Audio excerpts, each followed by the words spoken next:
We are going to call this meeting to order at 6:10. I apologize for the delay getting started. We had a few technical difficulties. We will begin this meeting with the Pledge of Allegiance.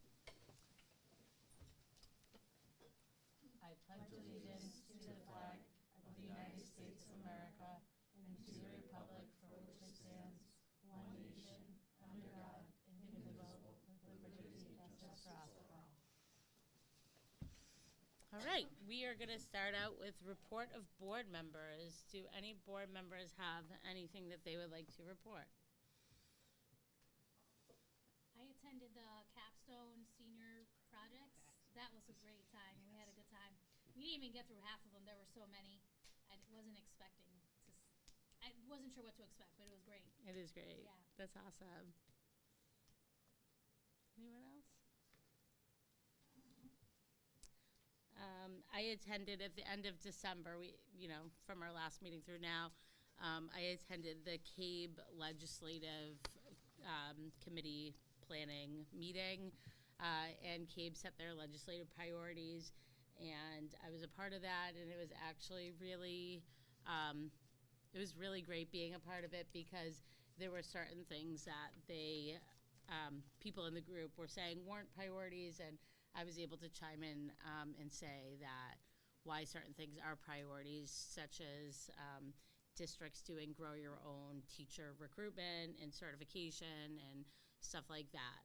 So CABE was thinking of potentially not pushing that in this legislative session, and I said, we need that because there's limited options, and there's a lot of great things districts do, and it's not a legislative priority where we're going and asking for money from our legislators. It is something that doesn't come with a cost. So, and then it also gives local school districts more autonomy and boards more autonomy to do stuff like that.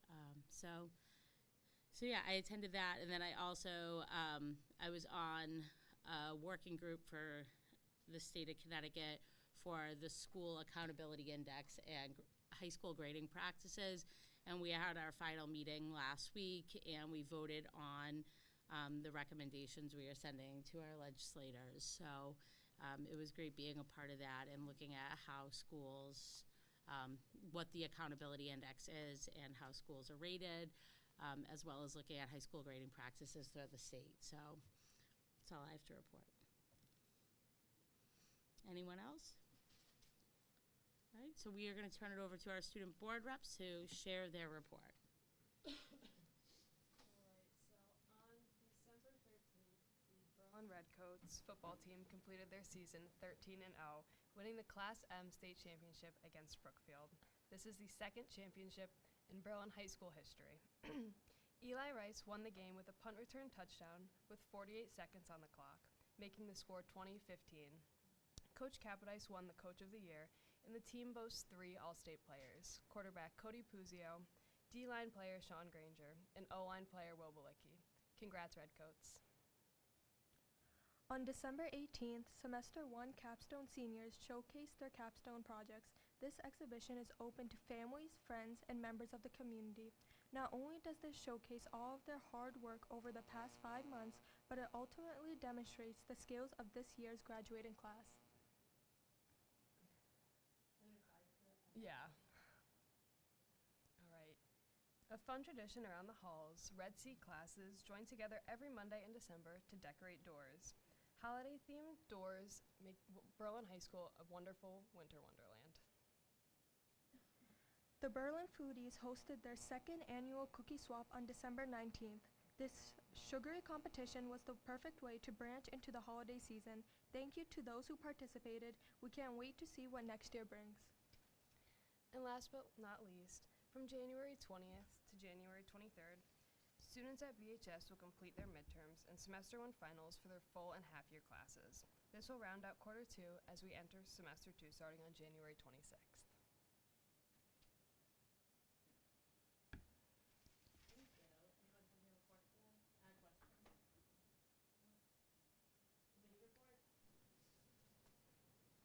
What committees have met? F&O met. Curriculum map. Would you like to start? Yeah, I'll be brief because we're going to have a presentation tonight about the year in review as it results in statistically how the school is doing, or how the schools are doing. I think you all enjoyed the presentation. I certainly did. I think Melissa did as well. So Okay. That, your committee hasn't met. Nope. Okay. Peter, do you want to share a report on the F&O, or do you want someone else, Gino or Jen? Yeah, we met on Thursday to discuss Fell asleep. cursory overview of the budget and fuel contracts, which we'll get into more later. Thank you. Thanks for sharing that, Peter. All right, correspondence to the board. Yes, I have two correspondents to the board. From the Board of Education, thank you for the beautiful flowers sent following my husband's passing. Your kindness and thoughtfulness meant a lot during such a difficult time. Truly appreciate your support. With gratitude, Michelle Zoisner. And I did have another one here. I apologize. Underneath it, I think. Is it Underneath Right it. here? Is it stuck to it? It's stuck to the It back, is. sorry. Acknowledgements with grateful appreciation for your kindness and sympathy. Dear Mr. Benigni, Board of Education and staff, I truly appreciate your touch of thoughtfulness in sending a beautiful bouquet of flowers and cards of sympathy of my sister's passing. She had Down syndrome and gave us almost 55 years of pure joy. We are blessed sincerely. Jean Pike, family consumer science teacher at the high school. Thank you. Okay, Thanks. moving on. Any other correspondence to the board? That's it. Okay, moving on to Um, our, I don't know if you want, there's an email that came out, if you want to. I haven't seen it yet, so I would, Want to wait, it's about the budget, so. yeah, typically we don't read the emails, Okay, all right? okay. So, I haven't seen it, but we can talk about it during, yeah, I just don't want to be caught off guard. Okay, moving on to audience of citizens, so if anyone would like to approach the board, residents need to come up to the front table, state their name and address. You will be given 3 minutes per resident. So if anyone would like to approach the board, now is the time to do so. Yeah, so you just have to sit down, talk into the microphone, and say your name and address. Thank Good you. evening. My name is Iram Chaudhry, and my address is 347 Berlin Street, East Berlin. I'm here to, my name is Iram Chaudhry, and I'm citizen of 347 Berlin Street, East Berlin, and I'm living here for last 5 years. I'm speaking here on the behalf of my all Muslim parents, students, and families in Berlin. Thank you for the opportunity to speak tonight and for the district ongoing commitment to fostering an inclusive and welcoming environment for all students. We are respectfully requesting that the Islamic holiday, Eid al-Fitr and Eid al-Adha, be recognized as school holiday in future district calendar. Eid is a day of prayer, reflection, charity, and celebration. For our students, Eid carries deep religious and cultural meaning and reflects moment of faith, identity, and family connection. When school is in session on Eid day, many students must take an unfair choice between attending classes or honoring their faith. No child should be placed in this position. Recognizing Eid would allow Muslim students to practice their religion freely, and it would affirm their own culture, tradition, and religious observances are respected and valued with the district. This change would also help reduce feeling of exclusion and expression of misunderstanding by fostering a strong sense of belonging. We want to emphasize that this is not a request for just a special treatment, but rather this is equitable consideration. Similar to the way other major cultural and religious observances are acknowledged in our diverse school district. Many Connecticut districts, including West Hartford, New Haven, Hamden, Bridgeport, Stamford, Manchester, Glastonbury, Newington, and others, have already taken this step. And to our knowledge, they have reported no disruption in the academic year's activities. We believe that recognizing Eid align with our district value of inclusion, equity, and respect. We understand that adding any school holiday requires careful planning. Our intention is to advocate respectfully offer our perspective and work collaboratively with the district. Tonight, me and some of our students, they will have their own experiences which they will share here too. Thank you again for your time, your openness, and your commitment in ensuring all that students in Berlin feel free, truly seen, supported, and respected. We deeply appreciate your consideration. And all of my prayers are with you and the community, and I'm happy to help in any way I can. I also want to really recognize the thing like how we ask for the halal meat and it is being delivered. We are really appreciate for that. We really appreciate the Berlin Board of Education for helping in their own special way. Thank you so much for all what you do for our kids. Thank you. Thank you. Can I just ask one quick clarifying question? Normally, we don't do back and forth, but what are the two, this year, the two dates? I know the first one is March 20th. When's the second one? Is it in May? Yes, Okay. it is in the May, but if you want me to send you the calendar for the next 10 years, I can send like for holidays, especially dates. Yeah, I just pulled it up and I just looked, and I looked at the Newington one too, but I just wanted to double check. I knew. Thank you. Thank you so much.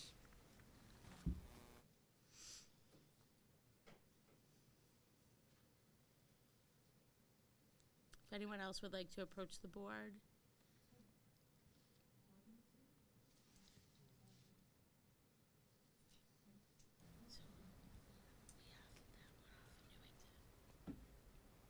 Just state your name and address.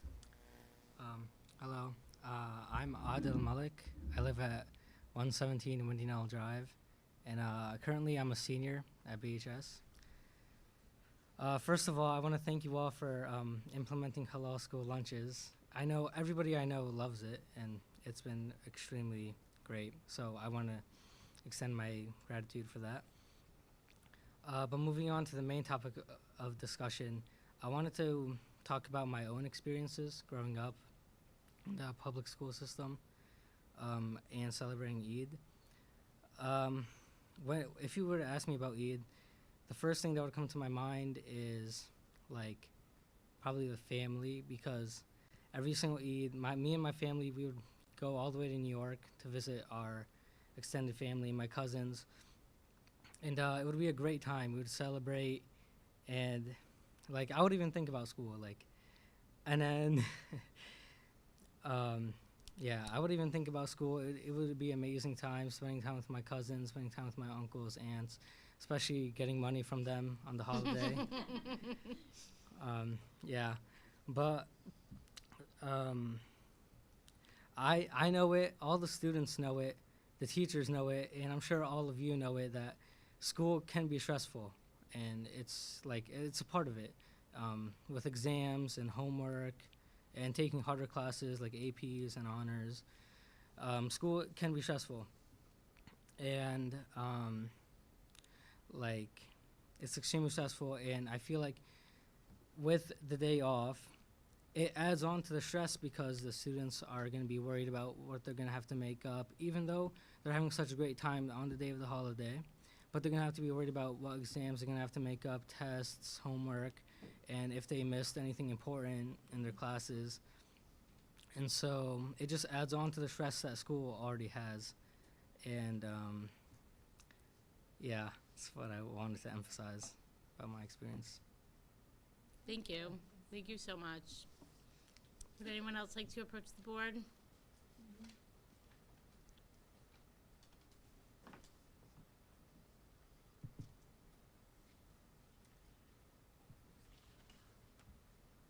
Hi, my name is Miriam Akbarze. I live on 26 Jeffrey Lane, Berlin.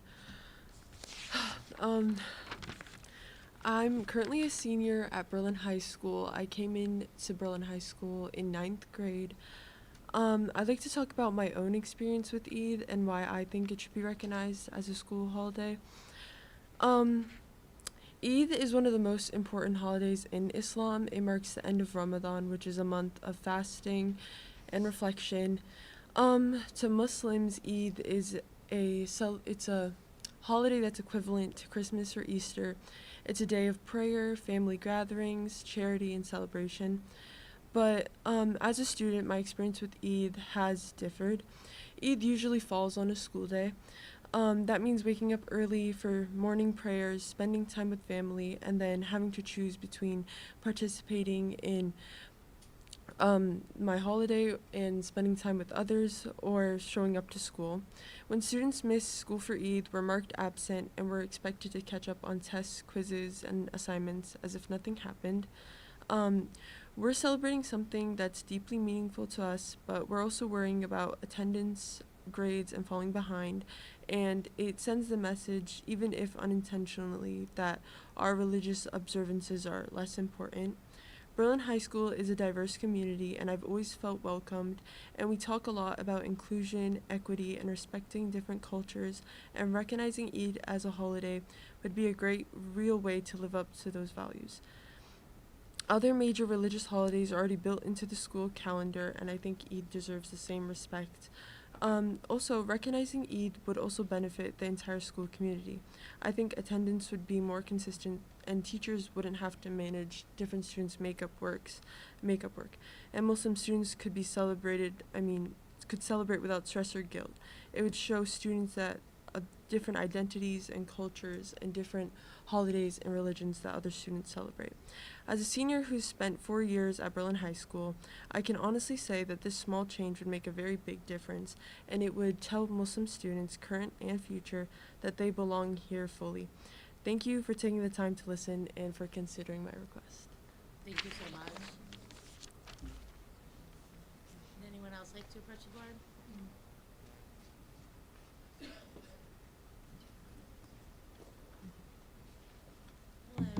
Hi, my name is Manor Chowdhury, and I'm a senior in high school.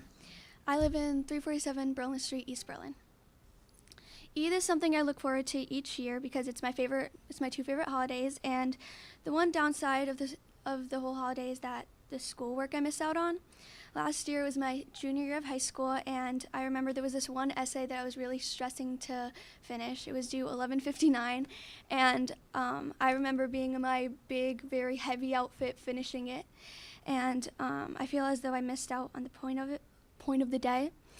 And I think due to the amount of Muslims that attend Berlin High School, I think that is why we should have a day off. Very short and sweet. Thank you. Have a great day. Anyone else?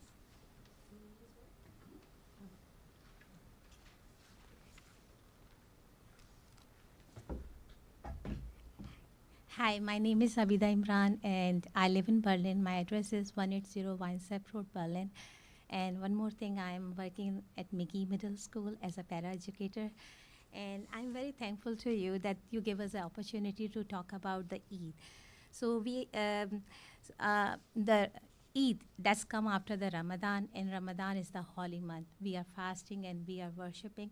And this month is all about the 30 days. And after the 30 days, we have a celebration day.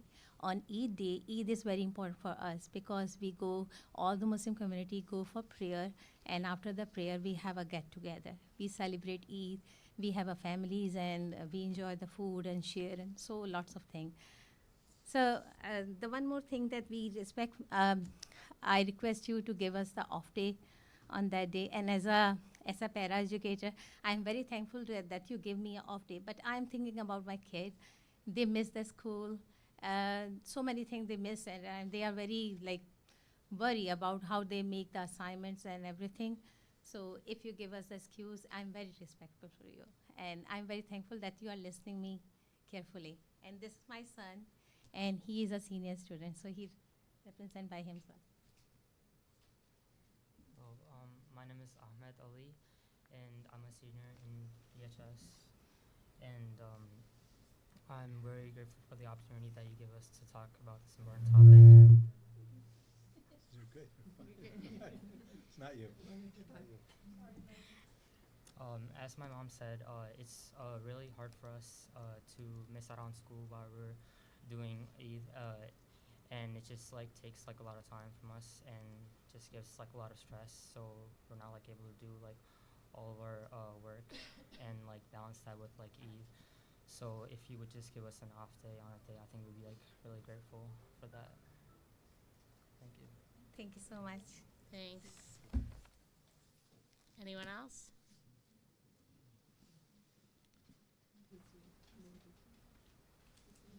Hello. Hi.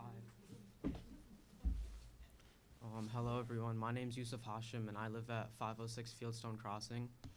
What I just wanted to say is how, as an athlete, doing Ramadan and then fasting at the same time, I've gotten used to it. I've been doing it for so many years, but after so many days of waking up early, eating, then not eating, and then going to swim practice, doing dive, after those 30 days, you can get pretty tired. So I look at Eid as a way to just relax, as a day that I can take everything back. I can go back to my normal life and celebrate.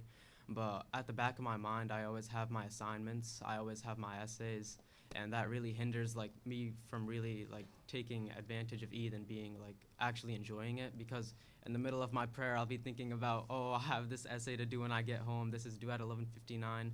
And I really appreciate the staff at Berlin Public Schools. I email all my teachers, and they always give me extensions. But at the end of the day, it's still on my mind. It's still something I have to make up. And this day off would really make a difference in my life, just because it makes the stress management a lot easier.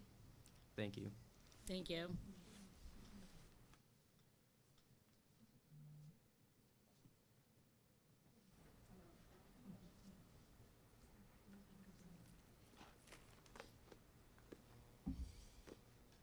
Hello everyone, my name is Gufran Labavidi. I'm a resident of Berlin since 2004. We lived 20 years on Clock Shop Drive, and now for the last 2 years we're living on 81 Walden Court. So we're still a resident of Berlin. We love Berlin and we love all the support that we see. Thank you so much for everything you're doing for our children. I'm a mother of 5 children. 2 were students of Berlin from beginning until the high school. Now they're off to college, and the other 3 girls still in Berlin High School. After all the important information we heard from the students and the moms, there's nothing to add other than just bringing your attention that many other people, they are even trying to contact you by emails or phone. I'm one of the people who've been sending you some emails to request the same request, bringing the attention for, the importance of the holidays and how our children always say, okay, on Christmas, on Hanukkah, but they can't do anything on the Islamic holidays. So this is, making sometimes the situations not just enough. So I just wanted to bring your attention that a lot of emails been approaching you, and unfortunately we didn't hear anything back, but we know how much you care and we know how much you're already offering for our children. I appreciate it. Thank you. I don't believe I got any of the emails. I don't know about anyone else. No? I can re-forward it Yeah. if you want. Yeah, because we at least try, like, we might not do like a back and forth, but at least confirming we received it. And I just checked, I don't see any. Nobody else? Thank you. Okay. Would anyone else like to approach the board? All right. Well, thank you for coming out tonight and expressing that. As we look at our upcoming calendars, I think it's really important for us as a board to consider that, and I think it's really hard to consider something of that nature without you guys coming and expressing that. And I think it's really impactful hearing from students as well, because everything we do is for the students. But, I know the district I teach in, we do have it off, and I know how much it means to our students. And this year, I actually moved a whole field trip to make sure it doesn't conflict with that, because I don't want students to miss out. And so I look forward to us as a board talking about that when we look at our next calendar. So thank you so much. All right, so moving on to the next part of our agenda, we have a personnel, number 4 is personnel retirement. Executive Assistant to the Curriculum Department. Brian, do you want to share anything about this? Margarita Alvaron is the administrative assistant to both Lori and Cara in the curriculum department. She announced her retirement. She'll be retiring at the end of summer. She's been an integral part of the district for, I want to say, I don't know if it's stated here, the last 5+ years of service that she's had in Berlin. She's multilingual. She's been fantastic, a smiling face, very, very positive personality, and we'll miss her much. She's looking to retire to Puerto Rico. She's excited to go to the warm weather. So wish Margarita the best, and we'll miss her here. Thank you. Do we have a motion for consideration?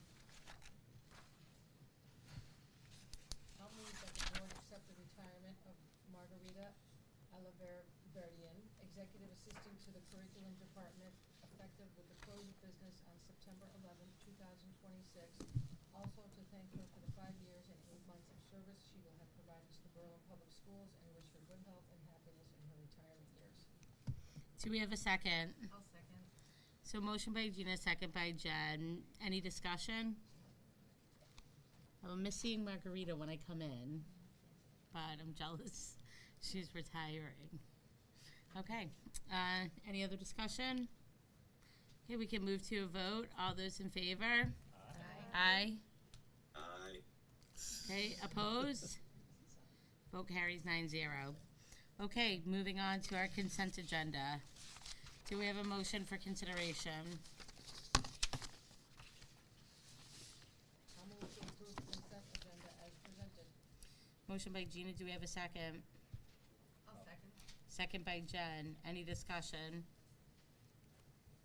Okay, all those in favor? Aye. Aye. Opposed? Okay, the vote carries 9-0. Thank you. New business, the student achievement report. So we are going to turn it over to curriculum directors Lori Dreppin and Cara Watson.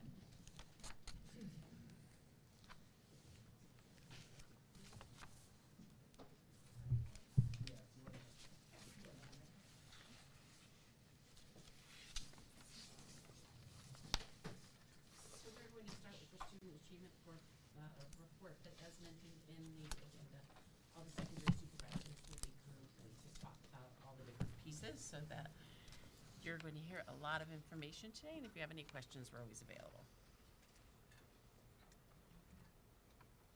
Okay, so as you probably know, we administer in Connecticut Smarter Balance in grades 3 through 8.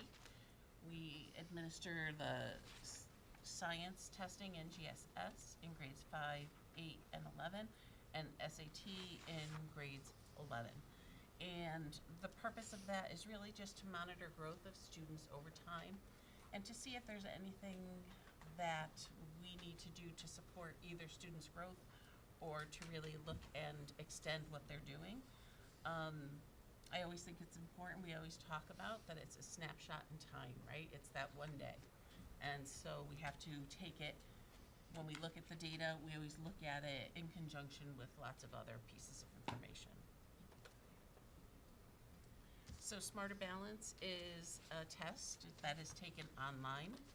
We receive achievement levels of all of the students from 1 through 4, and we report this information to families at the start of the school year. The data, as I mentioned, is just one data point that's used for determining students' needs. So in addition to getting an actual score on the assessment, we do measure growth each year. So when a student gets a score, on whichever year the test they're taking, there is a chart where they actually set a specific amount of points that a student is supposed to grow to show that they've met their growth target of a year's growth. And depending on how you perform, the growth targets are different amounts. So there are two things we look at, and you'll see that in some of our reports that we'll show in a minute. The first is growth rate, and that's basically a yes or a no. So either here's your target for amount of points, you either get a yes, you met it, or no, you did not get the 100%. And then the other way that we look at growth is that average percent of target achieved. Students get credit for making even partial growth. So you may not have met the full growth target, but you can get some credit for that. The lowest that they give is 0%, and the highest is 110%, even though you may have students who go backward or students who reach farther than that 110%, just to kind of take out the outliers. Here's a very quick example. So this is an example of 4 different students who had the same growth target of 60 points in blue. And it just quickly shows how the performance looked for them in terms of growth. So the first student obviously did not meet that 60 points. They got 42 points of growth, so they met 70% of their target. The second and third student obviously met or surpassed that 100%, so they're a yes, and they get their 100 or 110%. And then that last student, similar to the first, did not meet, so they're a no, but they did get credit for 50%. According to SBA, growth targets are ambitious yet achievable. So no matter what level you're at, whether you are a level 1 all the way to a level 4, if you're already exceeding, you are still expected to show growth, and there are targets set. If you meet your growth target, that does not mean you're going to jump a level necessarily. The test is not set up where students normally jump level to level, so you can meet your growth target and still be in that same performance band. All right, so now we'll get into our actual results. The first slide here is not specific to Berlin. This is a statewide set of data. And the left 2 sets of bars are for ELA, and then the right 2 sets are for math. And they show the last 3 years of performance. So the first set and the third set for the math and the ELA are students who are not high need. And then the other 2 categories are students with high needs. And Lori's going to define high needs in a minute. High needs is not just students who receive special education. There's more to it than that. But when you look at the way we perform across the state, you can see the discrepancy between the 2. You can also see on a positive note, post-COVID, that we are making progress little by little each year across every category in the state toward our pre-COVID scores. So looking first at our English language arts scores, these are from grades 3 through 8. The N that's listed in the second column are the number of students who took the particular assessment. And then our goal is for students to reach levels 3 and or 4. So the last column that's highlighted is those students who've reached levels 3 or 4. We also look at all of the columns just to see whether there are any areas curricular-wise that we may say we need to really look at where we are in our written curriculum to see whether or not anything needs to be updated. When we take a look at the next graph, it's the same information, it's just put in graphically form. And Cara started talking about some of the subgroups. So the state asks us to pay attention to certain subgroups. And so all students obviously are all of our kids. Our high need kids are those students who are identified as English learners, have disabilities, and are economically disadvantaged, and those are identified through free and reduced lunch. So those are our high needs kids. And then our students with disabilities are included in all of those numbers. So all students have students with disabilities in there. High needs students have students with disabilities in there. And then students with disabilities are students with disabilities. So you have all of those pieces. So you can see the differences that are in there. I think we talked about this a lot when we met at our subcommittee. The most work that we do is when we look at individual students. So it's not enough for us to just look at these groups of kids. We then look at all of the individual kids, and that really helps us figure out where students need additional supports or they need to be extended further. So I think that's important to really think about, because teachers work really hard with all of this information, but they also look at it related to just what the students each individual students are doing. So the last slide, we split up by gender, and there are a lot of areas where there really isn't a lot of differences, but one of the areas that we did talk a little bit about at our curriculum committee meeting is our grade 8 girls versus boys. And it's funny because Lori Pasewicz, who's the secondary supervisor for ELA, mentioned that these same kids, boys who did poorly in ELA in here, when they took their 9th grade just a few months later, their scores went back up. So it's almost as though it was a piece where they were all out with 8th grade, and then in 9th grade they needed to prove to their teachers that they were on target. So it was kind of interesting to see that piece of information, and I know that Lori will talk a little bit more about that as well. And then our literacy subgroups are also displayed for you. The top graph is the growth, so as Cara said, that's either they met their goal or they didn't. And then the bottom is the percent of target achieved. So what part of the goal did they achieve? And when you take a look at our DIRG, so the state doesn't really use DIRG as a measure at this point, but everyone still uses DIRG as a measure at this point. And so we are in ELA about at the top third of our DIRG.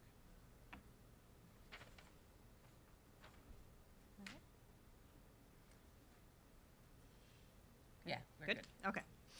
All right, so I know I was going to ask for questions, but I figure we'll wait until the end of each section. Yeah. So when I go through the math right now, you'll see that our math performance and our ELA performance are very, very similar across each grade level. So it's kind of nice to see that our kids are consistent between the two areas. So here we have our 3rd through 8th grade, number of students tested, our levels 1 through 4, and then far right in highlighted in yellow are the students combined with level 3 and 4 together. So again, very similar. And the performance shown again in this form. The one thing just want to point out when you're looking at those blue bars, the blue is our exceeding, and in 4 out of the 6 grade levels, our highest percent of students are exceeding in math, which is nice to see that we continue to grow in that area.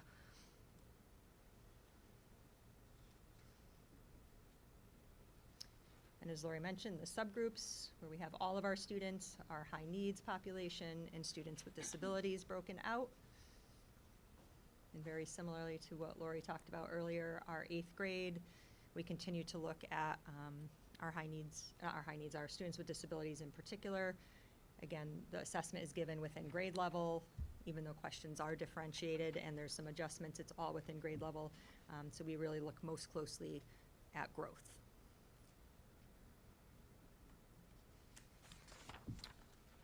This breaks it down even further with female versus male students.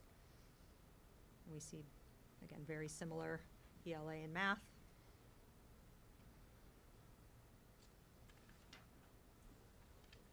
And then our growth rate and target achieved. So the top is our growth rate, the yes or no, and then the bottom is where students actually get some credit even if they don't meet that full 100%. And that's broken out with subgroups as well.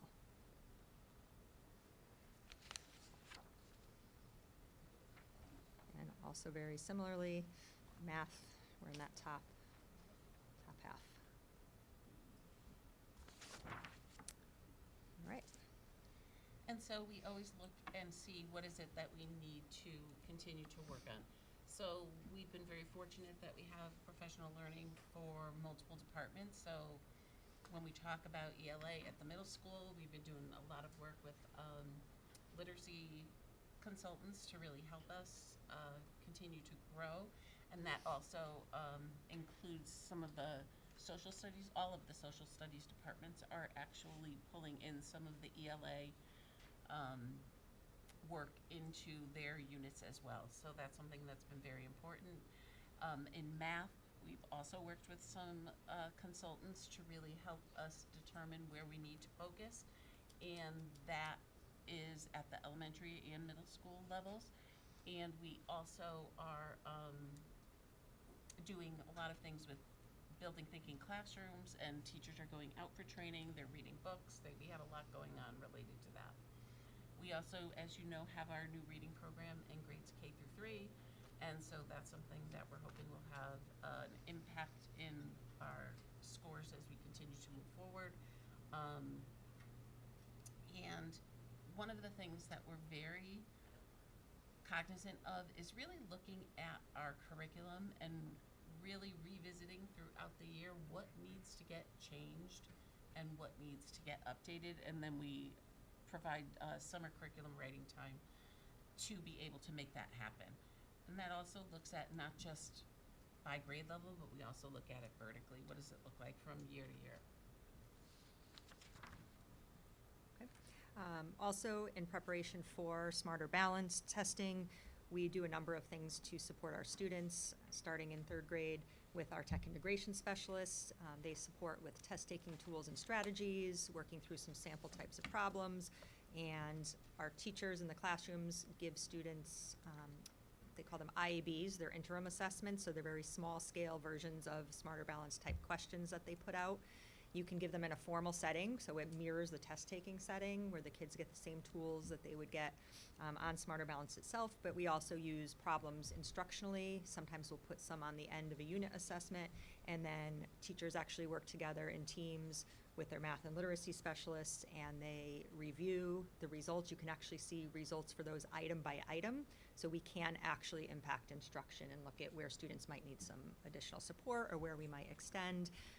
It's much more actionable data than on the Smarter Balance test itself, where we don't get that kind of breakdown. So throughout the year, they are regularly working through different versions of the IABs in both areas. We also, overall, looking at our formative and summative assessment data, including unit assessments and progress monitoring, things like that. Very regularly working with teachers, with our math and literacy people to support that. In K through 3 at this point, the major focus is on vocabulary and knowledge building. We are utilizing, again, unit assessments, IABs, and a variety of other types of assessments. In math, we also regularly monitor and do diagnostic assessments through IXL, which differentiates. And so there's quite a bit done there to support and provide enrichment. And then we do have the data warehouse, which has been wonderful. It houses a lot of our data for students, quite a bit in elementary, and we've added in secondary at this point. Very helpful when we're meeting on students for different reasons, like our MTSS process, or if a student comes up for referral, or whatever it might be. We can pull up their historical data and see how students perform year to year. We can see what supports they've received, et cetera. So we have found that to be very useful for a number of reasons. So that's been helpful. And the person we work with who supports us with data warehouse and creates is wonderful and responsive, where if we want a new type of report, he will produce that type of report for us. So we're constantly growing in that area, and we know administrators in the buildings are using data warehouse quite regularly. And that's it for us. Any questions about Smarter Balance piece? You know where we live. Thank you. Thank you. Adam Leonard is coming up next to talk about science and our NGSS. Sure. Hi, everyone. Good evening. Adam Leonard from Berlin High School. Also secondary science supervisor for the full 612 science team. I'm here to discuss NGSS, what it is, and our results. So NGSS stands for Next Generation Science Standards. It was adopted by the state in 2015. And is essentially broken up by thirds into 3 regions of areas of study. That would be life science, or you might think of it as biology, physical sciences, as well as earth and space sciences. As is shown here, it is administered in the spring for grades 5, 8, and 11. So in a nutshell, the standards from kindergarten through grade 5 are assessed in 5th grade, so it's a lot of standards all at once. The same thing is for the 6-8 band, and then we also have the 9 through 11 band. So this exam itself or assessment is completely online. You'll hear about SATs in a little bit, but this exam has always been online and really contains different test items that you might see in other traditional assessments, such as Smarter Balance. One example is that there's drop-down menu items, there's graphing that's done within the assessment. However, there are no written responses, so there's no typed out responses where students are writing paragraphs or anything of that nature. Like Smarter Balance, the achievement levels do range from levels 1 through 4. with with students meeting goal at level 3 or higher. So the last thing that is included in here is our science content, not only science content, but the science and engineering practices. There's 8 of those, and those are embedded within the full curriculum.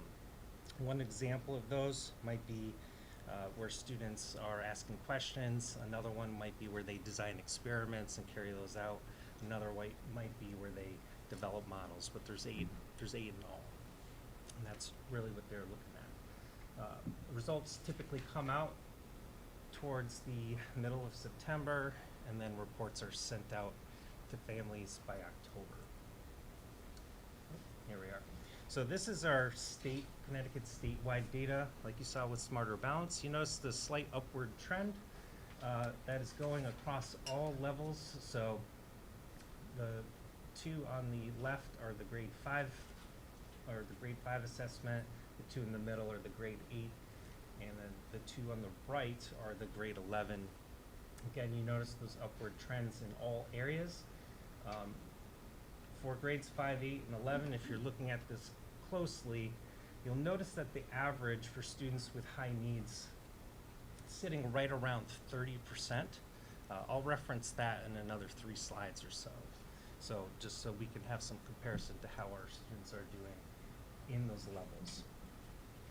Highlighted in the yellow column, you will see the percentage of students who received or who achieved, I should say, levels 3 or 4. You can see that most of our results are in the mid to upper 60s range, and then you have the breakdown of level 1, 2, 3, and 4 for each of those levels.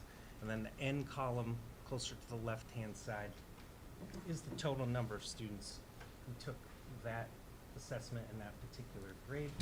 This is the same data that has been outlined in the previous slide. So you can see one thing that I'm extremely proud of is that the red bars that are on here are the level 1s, and that over the last 3 years we've seen a significant downward trend for those level 1 students, and that has essentially pushed to the right. So then inherently our level 2s increase, our level 3s increase even more, and then we have our level 4s that have also increased. One such example is that in grade 11, from last year to this year, we went from 12% to 25% of level 4. So it's been a pretty significant increase overall. Here's the subgroup performance. This is the same format of the slide that we saw with the Smarter Balance. So the top row there, the 64.7, 63.5, 69.7. So the same data that you saw a few slides ago that were highlighted in yellow. One note that I referenced earlier was we look at the high needs section. We can see that if you remember back a few slides, the average for the state was right around 30%. We can see that it's higher than 30% in all 3 grade bands, especially on grade 11, where that's 45.3 of those students with high needs, which are English learners, our students with disabilities, and our students who receive free and reduced lunch, who show economic disadvantage. And then the bottom row, you can see our students with disabilities, which was, as mentioned before, is included in all the tiers that are above that. So they're included in the high needs as well as the all students all together. As seen before, here's our breakdown by gender. As you look at this, there's really not too many significant differences amongst all and high needs students. However, you will notice that the male students with disabilities do have a higher percentage of at the met or exceed at all 3 grade bands.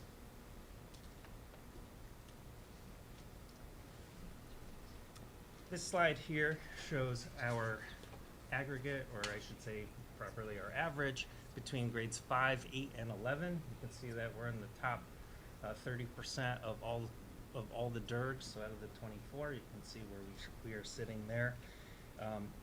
There are 3 things that are not pictured in this particular slide that I do want to highlight, and that is our McGee students. So if we look at where they were ranked in 2023, they were ranked 18th on this.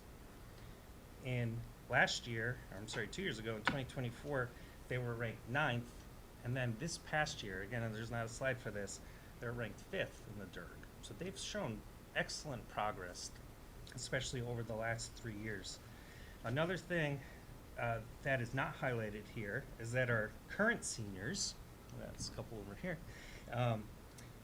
had an overall 12% increase of our levels 3 and 4 overall.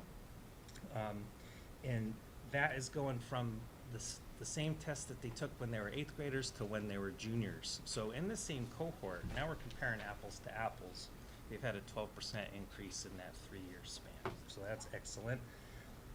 The last thing I'd like to highlight, which is not a slide up here, is that 3 years in a row we've had students with perfect scores, which I don't hear about from other districts in the state. And just last year we even had 2 perfect scores in the same year. We actually have a Science Hall of Fame that is up in the science area of the school, so if you're ever in there, go check it out. We also have a ceremony in April to recognize those students who achieve level 4s as well. All right.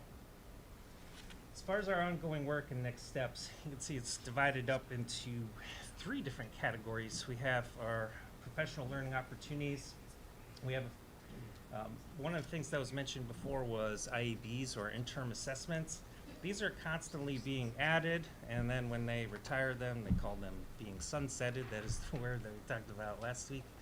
And one of the things that we have to do each year is realign those. And where are they appropriate? So if we have this whole spans for grades K through 5, for example, where could those be used when we're in the 9/11? Where are they mostly appropriately used? We also have a vertical team that's been in existence for quite a few years now.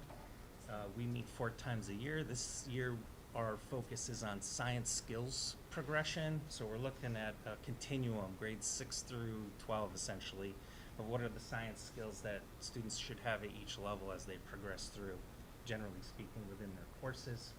We had a few trainings as well.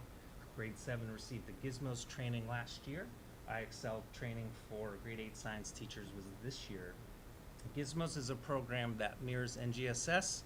It can be quite lengthy process of collecting data and analyzing it and answering questions, and they're actually writing them out. But it really provides a lot of the same kind of content and item exposure, test kind of question exposure that they would get on the actual assessment. So it's been a great program that we have been using.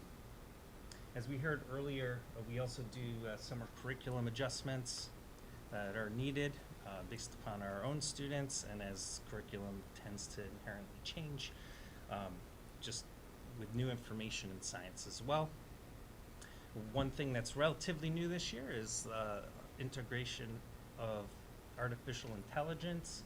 So the school uses something called School AI, which is artificial intelligence, and we have a few teachers who are in our department who are actually using this with their students. They've conducted some professional learning sessions themselves. Some of their goals are created or are focused on that. So they'll be able to bring back what they learn and bring that back to the full team, and in essence. I already talked about Gizmos itself. The last section is just the overall preparation for the test. Again, the interim assessments are a huge help. We administer on average 4 per year per grade level or course. So those are kind of staggered throughout the year. At the high school level, we'll do those every quarter, roughly. Especially in 11th grade, we'll build those up right before the assessment in April. One other advantage that we have is that we have Schoology, which has been around, I believe, since 2015, right around when standards were adopted. And one of the really cool things about Schoology is that when we build assessments, we can mirror them to look like what the interim assessments would look like in the actual platform. We can get pretty close, and it really gives the students that practice that they need and to build that confidence. The last thing is that we just identify our trends and patterns within the SEPs that I mentioned before. So there's a total of 8 of those. What we get in our report, it's not as detailed as Smarter Balance, but one of the things that we do get back is our performance on the SEPs compared to ourselves. So it shows us, oh, we're doing really good at developing models, but maybe we need to do, I don't know, a little more work on asking questions. It could be something like that. So it's just a comparison to ourselves within our own test. And what that does is it lends us to our next year's work as to where do we need to target, and what could we work to strengthen with our own group of students. So are there any questions about science? Thank you for speaking on Gizmo, because my daughter was 6th grade and I thought Gizmo was the name of the plant. I had no idea what it was. Yeah, it's been around for a little bit, and each teacher uses it a little bit differently, but really gives the students a good exposure to what they're going to be doing. You're welcome. Thanks. I'm afraid to hit that little button. I'm going to just let that be.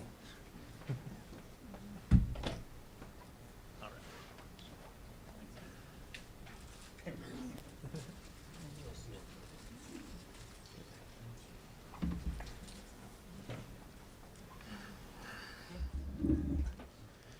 Good evening. My name is Jeff Kronk. I'm the 6th through 12 Social Studies Coordinator, and I'm going to introduce the SAT, what it's about, the format of it, and similar to the other segments of this presentation, you'll also get data on the breakdown as well from the different respective content areas.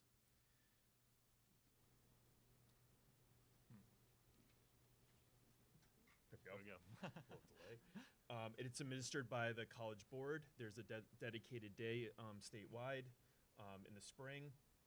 Like the other assessments you heard about, it's online, it's adaptive based on student performance. There's 2 modules. So as they progress through the first module, depending on how they answer those questions, they'll get into the second module, which gets harder.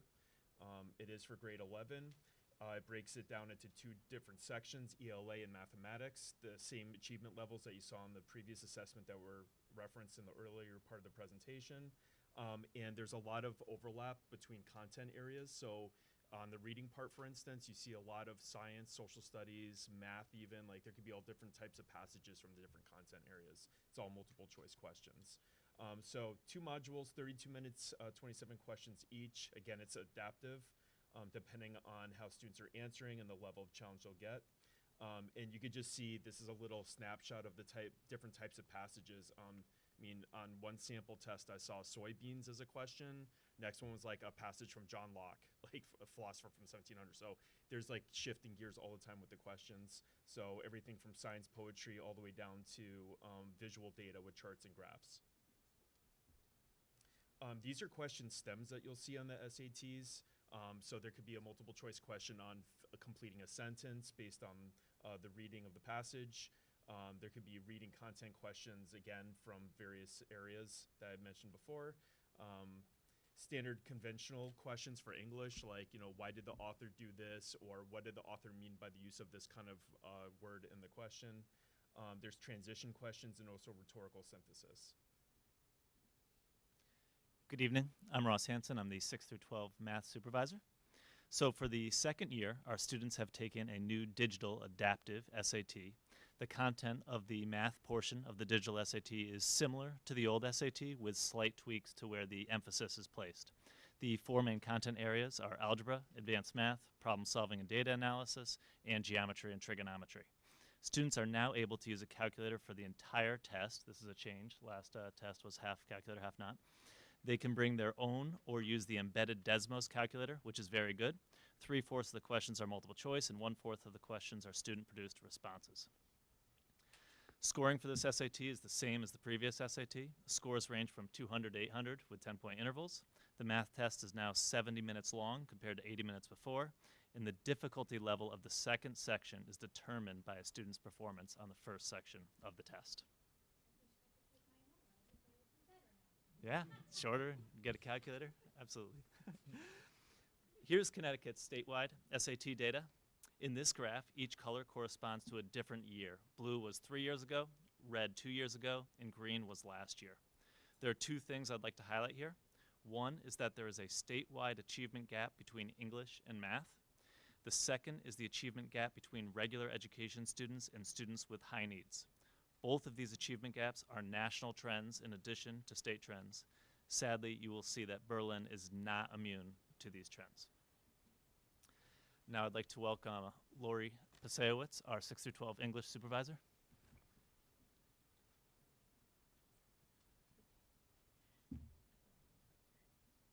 Good evening. Let's see, we'll start by taking a look at the fact that the benchmark that the College Board uses to determine college and career readiness is a 480. In our last administration of the test, our average score of 518 is 38 points above the benchmark. As you can see, we tested 188 students last year, with 68.1% of our students meeting or exceeding goal. The percentage of students meeting or exceeding goal has improved slightly each year for the past 3 years, but has remained, for the most part, stable. Thanks. Berlin students have held relatively steady over the past 6 years, as you can see here, with the highest percentage of students meeting or exceeding goals since 2020 being just last May.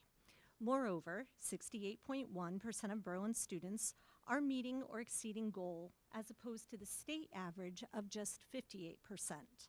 This slide demonstrates Berlin's consistent performance above the state average from 2018 to 2025. This slide simply shows another view of the evidence-based reading and writing scores. Here you will note that our largest percentage of students, 52.1, met goal with an additional 16% exceeding. Just a few years ago, this slide showed only 27% of our students were in the not met skills band and just 5% in the approaching band. Today, we see the not met skills band declining by 11%, with an 11% increase in the number of our students approaching goal. Ultimately, we have fewer students in the red as we are moving more into the approaching lane.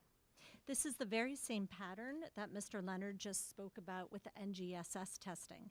And I do wonder if perhaps there is a correlation based on the increase of nonfiction reading required on the NGSS assessment. This slide shows a comparison of student performance within our DIRG. Not my favorite slide. However, it is interesting to note how many districts are within just 1/10 of a point from each other, right there jumbled up in the middle, with regard to the percent of students at a level 3 or 4. We see the 68, 68.1, 0.2, 0.3. It's interesting to take a look at. This slide shows our 2025 results by subgroup. Here we see that 44.4% of our students with high needs are meeting or exceeding goal.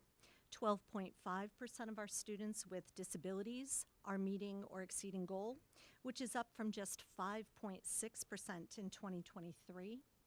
This is a good indicator that the modifications and accommodations in place for our high needs students and students with disabilities are appropriate and effective, although we do acknowledge that we are looking at different cohorts of students here, of course. This slide shows our student performance broken down by gender.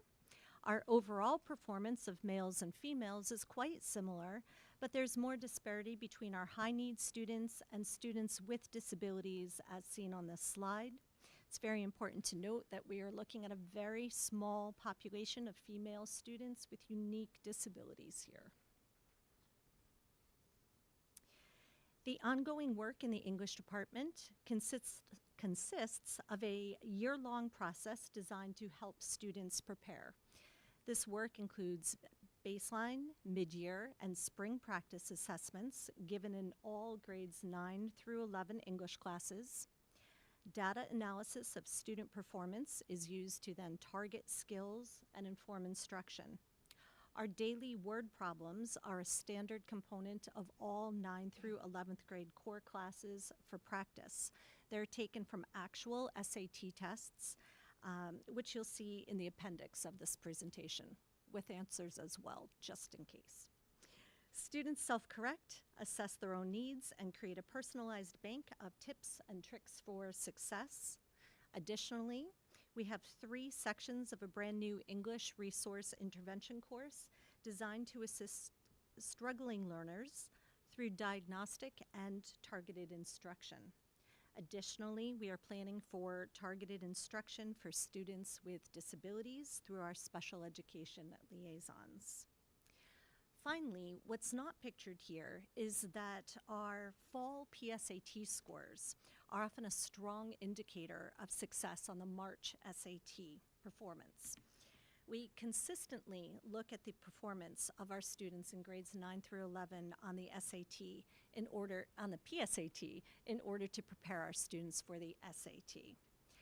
Currently, 71% of our juniors and 72% of our current sophomores are meeting or exceeding goal in reading and writing, given the October 2025 PSAT. That bodes very well for us. Additionally, what Lori Jerpin mentioned earlier is that 8th grade drop-off is very, very consistent. However, 65% of our freshmen came in within 6 weeks of the school year and were able to meet or exceed on a SAT test they had never seen before. Again, that bodes well for us and is a huge credit to our 8th grade teachers. With the continued support and the collaboration of our special education and social studies departments, I am confident that we will continue to make strides in our progress in an upward trajectory.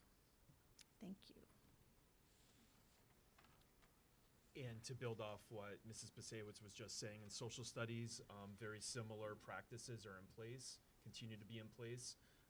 We do a series of exercises throughout the year. What Mr. Leonard talked about with the simulation, like you could set the timer, you could drill down the questions in terms of drawing patterns if there are certain questions that students struggled with and debriefing with them. Khan Academy is equally a great resource where students could go on and get like very specific feedback on how they're doing. So we use pieces of that in social studies. Sharing the results with students and trying to draw trends, whether it's individual or collective. And using Upfront and Common Lit as some other additional sources that do a great job of like leveling the text, but also giving them things that naturally connect to the curriculum, so it's not too much of a departure for what we do. And primary sources as well, they call them like these global conversation documents, so like there's a lot of social studies like documents threaded throughout as well, so that's great for us in that work. So that's the ongoing work that we're doing in social studies as well. Before we go to math, are there any questions? Thank you for your time.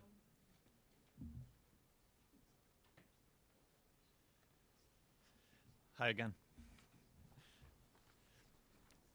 All right. So this slide details the percentage of students at each benchmark level from 2018 to 2025. The College Board has set their college and career readiness benchmark to 530 because through data analysis of thousands of students, they have found that students with a math section score that meets or exceeds that benchmark have a 75% chance of earning at least a C in their first semester credit-bearing math course. You'll notice that the math benchmark of 530 is much higher than the reading and writing benchmark of 480. This is simply because the data says students need a higher math SAT score than reading and writing score to have that 75% chance of earning that C or better in their first semester credit-bearing course. When we look here, we see that there is a dip in performance. However, as you will see on the next slide, the entire state took a dip in performance in math in the math section of the SAT these past few years. The digital SAT is different from its predecessor, and the scoring on the math section was harder, as indicated by the dip in both the state and the nation. This next slide compares our math performance with that of the state of Connecticut. Our average SAT score, which takes into account all students, was 23 points higher than the state. For context, the College Board benchmark expects students to improve 30 points per year on the PSAT to SAT tests. Berlin, being 23 points higher than the state, means our average student is 3/4 of a year ahead of the average student in Connecticut in math. This slide is simply a visual representation of the data already shown to you. The bar graph shows the breakdown of students at each level on the SAT last year. As always, it is our goal to decrease the percentage of students not meeting and approaching the benchmark while increasing the percentage of students meeting and exceeding the benchmark, decreasing the 1s and 2s, increasing the 3s and 4s. Shortly, I will go over our action plan for doing this. Here we have a comparison of our student performance to that of other schools in our DIRG. Ranking schools by percent at levels 3 or 4, you see that Berlin is 17th of 24 schools. Please note, if you sort the columns by average score, as shown on the right, which takes into account all students, Berlin actually moves up 3 ranks here. Here's a breakdown of all student performance compared with that of our high-needs students and students with disabilities.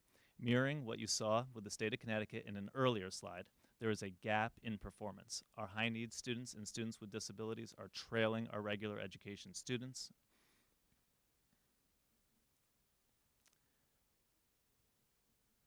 Trying to go back one second. No, bad idea.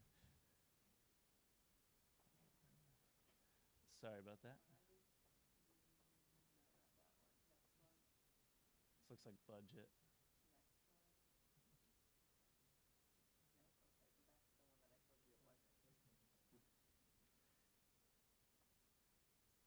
No, probably closed it out. Oh yeah, right from there. Thanks. Sorry about that. That one. Oh man, now we're gonna have to find what slide that was. Right to 49, please. Oh my god. There's a lot of slides to go. So our next slide is actually going to compare male and female performance. Here, if you have an issue again, try that. Thank you. Appreciate it. So among all students, high-needs students, and students with disabilities, our males outperformed females in math. Despite this being another gap we wish to close, it is in line with national trends of male and female performance. Before you look too close at the percentages, you see that N on the left, that left column N, that's the number of students. And I taught statistics for many years. When you have sample sizes of less than 30, you take the percentages with a grain of salt because it really is a small sample. So you see there we have 10 and 15 in 2 of those rows. Ongoing work and next steps. In order to ensure our students are prepared for the SAT, a daily SAT practice problem is given in all math classes. We like the SAT problems because they often ask students to extend or apply their learning, which helps us develop critical thinking skills and college and career readiness.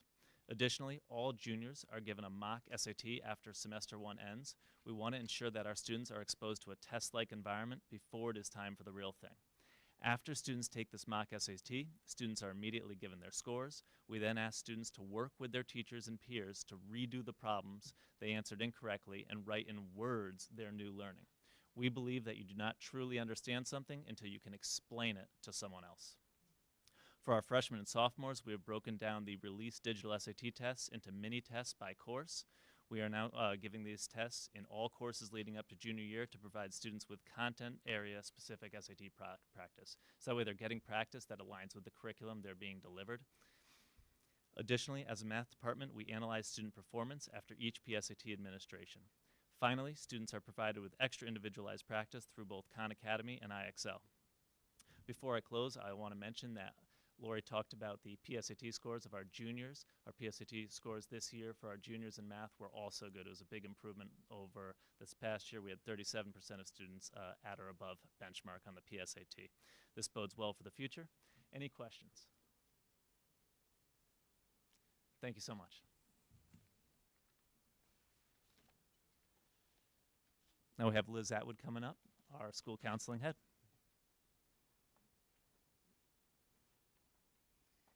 Good evening. I'm just going to wrap up the presentation talking about some of our AP data, dual enrollment information, and some other student achievement. So Berlin High School offers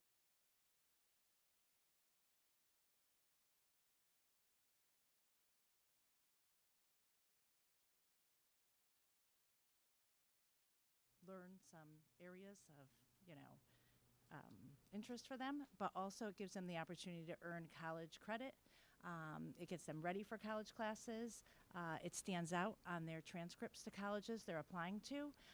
And it also saves money and time, one of the biggest things that we'll talk about that with the dual enrollment classes as well.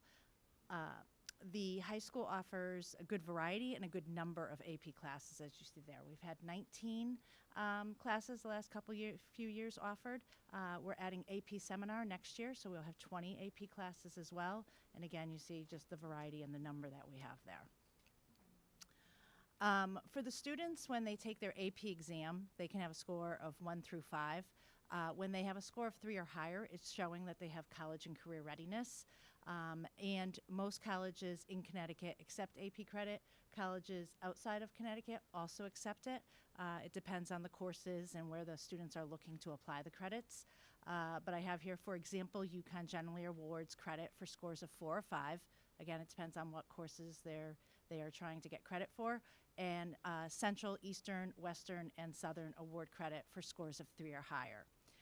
Some colleges, like Connecticut College and University of Hartford, not being the state schools, have some specific policies and exceptions with certain exams.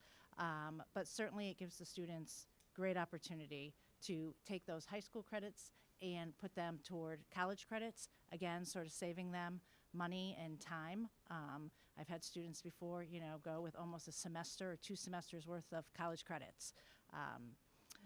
All 12 of the community colleges award credit for scores of 3 or higher when they come in with AP on their transcripts. And just overall looking at our students at Berlin High School, about 45% of them are of our graduates from last year enrolled in Connecticut colleges. So you see a good percentage of them can use those credits toward college. This is just some a chart showing through the last several years the percent of AP students scoring 3 or higher on at least one exam. And you see we keep increasing as we go on, so that's a great chart to see. This is just, again, some other data on the number of AP exams scoring 3 or higher. Again, over the last 5 years, the total number of AP students we've had enrolled in courses, the number of exams taken, the AP students with scores of 3 or higher, and then that percentage of total AP students with scores of 3 or higher, again, keeps increasing. And, oops, I don't think that we thought there was a slide in there. So last year we had, in 2024, had made the AP honor roll, and we just got word again this weekend that we made the AP honor roll again, just for the number of students that we have taking exams and scoring 3 or higher. So it's a great accomplishment for the high school. In addition to the AP classes, we have additional college credit bearing courses, dual enrollment courses with several universities and colleges throughout the state. So we have several UConn ECE courses, as you see here. We have College and Career Pathways, which is through Tunxis with our 3 courses there. We recently, in the last few years, have acquired some dual enrollment classes with Southern, and last year also introduced Central with some classes, and we also have another Central class in science coming in the upcoming year. Again, it's that opportunity for students to challenge themselves with areas of interest and also earn college credit. This chart just shows, again, our enrollment in UConn. The top graph there, the gray area would be, the gray bar would be us with number of students enrolled in UConn courses, and then it's comparing it to number of students. The black bar is number of students that are close to our school size, and then the blue bar is in our county. So you see we exceed, sort of through the years, our number of students that are enrolled in UConn courses. The bottom row of the bar graphs there is the number of courses we offer, and again, gray being us, black being comparing to schools of our similar size, and blue being the county. And again, we offer a great amount of UConn courses for the students compared to others in the area. This is just a chart showing us the number of enrollments. So this is AP and dual enrollment courses together through the years that we've had students enrolled in. And this is our graduation rates for the last 6 years. Again, we stay above, 90, 95%, I would say, above there. Some years have fluctuated. We were down a little a couple years ago, but now we're climbing back up. So this is our 96.4 was our last graduation rate in 2024. This is through our seniors of last year, just learning their post-secondary plans. We could see that, 4-year and 2-year colleges combined is about 91% of our students going on to do some type of college. We also have students that take part in trade or technical schools. Some students do apprenticeships. We have a couple students that usually go on to full-time work. We have another category, and we usually have a couple students as well doing military as well. This chart shows us our post-secondary school persistence data. So this is for our students graduating, that they return for a second year. It does not need to necessarily be at the same school, but the state collects data that they are enrolled somewhere for a second year going back to school. So you see we remain in that 90s percentile area, which is good. And these are just some additional student achievement highlights of our graduating class of last year, of 2025. We had 2 National Merit Scholarship semifinalists. We had 1 National Merit Scholarship commended student, 120 Presidential Award recipients, and that's, given to them based on their GPAs, 73 National Honor Society members, 51 Rho Kappa members, 53 community service citations, and that is the students voluntarily doing 120 hours of community service through their 4 years of high school, 27 Seal of Biliteracy recipients, and 40 capstone exemplars. It stood out. And that is it. Any questions? No? Okay, thank you.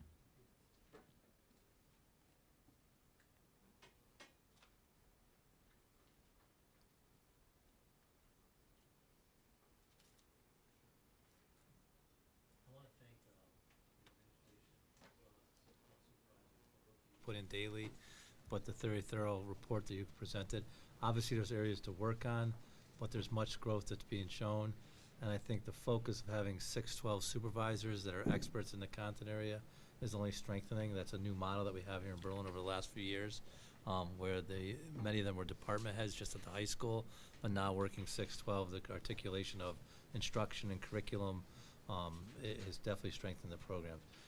There is some work on the SATs, as you could see, but I think the number of students taking AP and the AP honor roll, and the SAT scores oftentimes fluctuate by cohort also. So we'll definitely take a closer look at that, and there is work being done. But thank you all for the work. Thank you for the presentation. Did an outstanding job, so thank you again. Thank you. Thank you so much. Thanks for presenting tonight. All right. I'm going to turn it over to the Director of Finance and Operations, Ashley Dorsey, and she has a facilities update.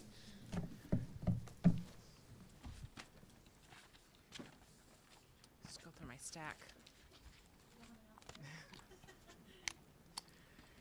Okay. All right, so Jakunski and Humes did a site visit at Berlin High School over the winter break as they're working to prepare the scope and bid documents for the project. The Town Council approved $900,000 at their meeting on Tuesday, January 6th for Phase 1 of this project. Ideally, if all bids and contracts are approved in a timely manner, this project may start as soon as this summer. For the McGee Science Labs, there's been no movement on the contract for the architectural and engineering design since we last met. As you're aware, it was pulled by the town manager from the Town Council agenda, as there's concerns regarding funding in the PBC contracted services account. There's not yet been any further discussions on it. I contacted Fryer Architecture earlier this week. They were the low bid on this project to determine if the bid pricing was still valid since it's been several months. Fryer will honor the pricing into the end of the first quarter, so that is March 31st of this year. As far as the HVAC projects, they're both underway, making strides. Removing the fan coil units over at Griswold, asbestos-containing materials were discovered. Out of an abundance of caution, all areas that are set to receive the new units were tested for asbestos. Primary reports indicated asbestos-containing material are limited to the older sections of the building where the original floor tiles were left under the fan coil units. It was recommended to have a licensed asbestos abatement contractor remove the floor tile once the old units are removed and before the new units are replaced. The BOE will work with that contractor and the town facilities to create an abatement schedule, and I believe the contract for that abatement contractor is on town council agenda for their next meeting to approve, so we could kind of move forward with the scheduling. I believe they're looking towards either the first or second week of March to start some type of abatement over at Griswold. When the asbestos discovery was made over at Griswold, the town opted to check for asbestos-containing material at Hubbard as well. There were trace amounts of asbestos found in the original areas of Hubbard as well. Due to the minimal amount of the material found, the recommendation for Hubbard is actually to remove the fan coil units and encapsulate any of the areas that may be disturbed in the process. So as of right now, the recommendation, because there's so minimal material over at Hubbard, to not actually do a full abatement for those handful of classrooms that have tested positive. And that's what I have for the facilities update. Any questions?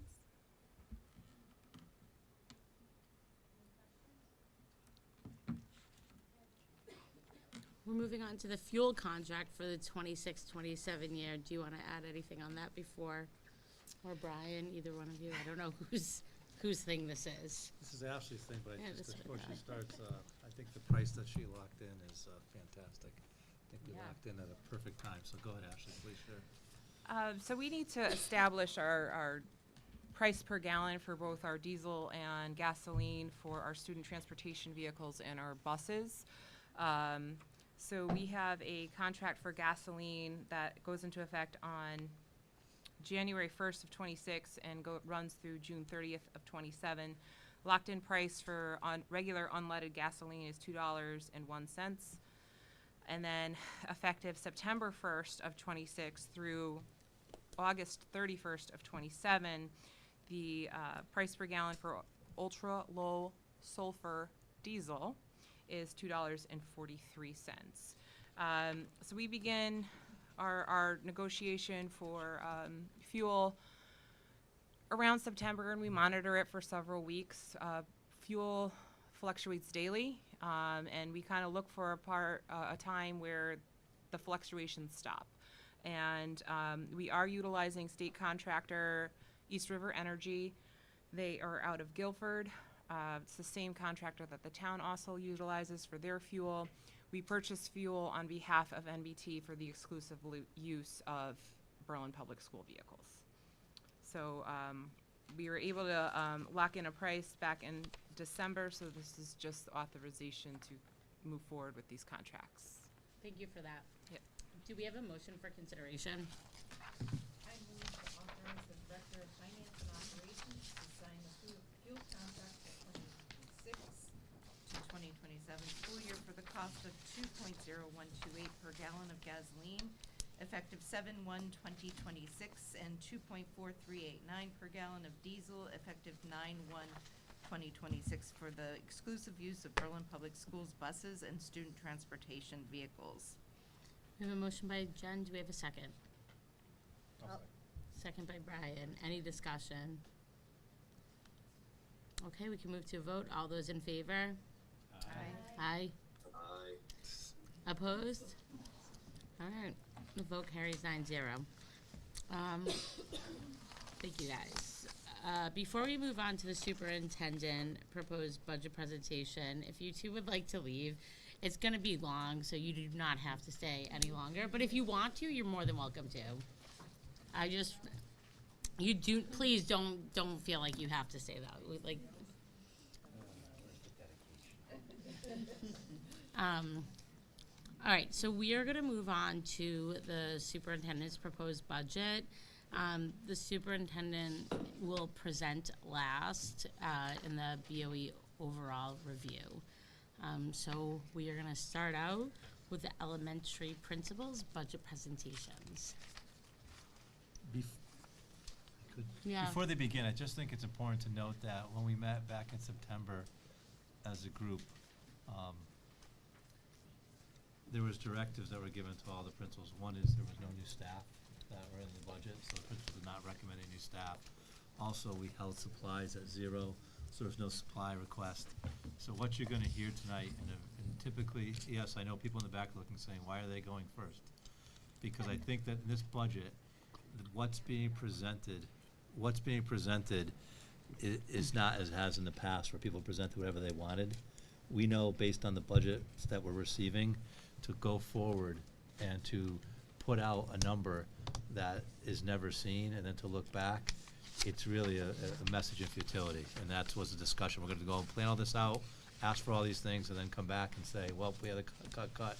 Because we know, as you'll get when you see our presentation, we know that roughly we're 4% to just maintain staff and programs, not counting inflation and contracted services. So to add on additional staff and things, at this point, we didn't feel that was the direction. So please, gentlemen, unless you have anything else to. I've been nothing. I just can't wait to hear what you guys have to say based on the zeros It's gonna be up very there. quick. There we go.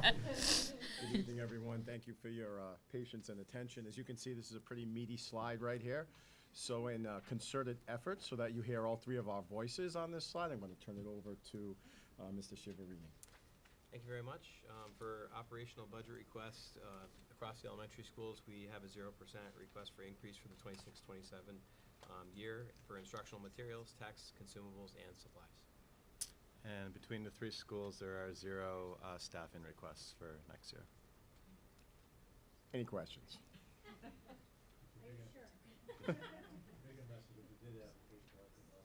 Is that you're hoping to maintain all of the staff that you have and Absolutely. programming that you have at each building. Absolutely. So I think as we look at the spectrum of saying what we like, what we're hoping doesn't happen is that we have reductions that we had in the past. With inflation, the 0 doesn't Reduction. keep up with that, so you can interpret that how you will. That's it for elementary. Thank you. Any questions for them? All right. Well, thank you so much. I like your new tie, Mr. Shivery.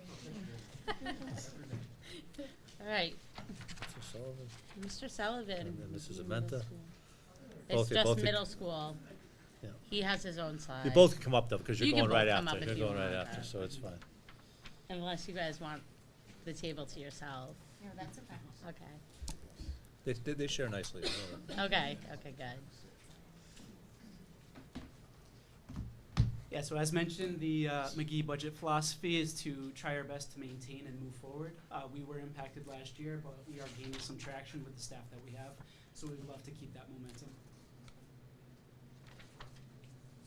And for the high school, status quo, 0% increase for the 26-27 school year. As Mr. Souza just mentioned, with inflation, especially with the consumables, that help our curriculum thrive at all levels, but at the high school in particular, and just hearing that achievement data, especially within science and in the arts and beyond, a 0% increase is still taking a bit of a cut.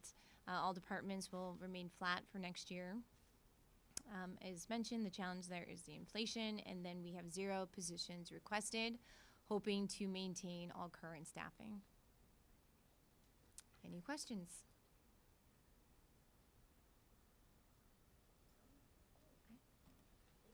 Thank you. Do we have athletics or not today? Yes, Dave, Kay, did you take, he's on his way.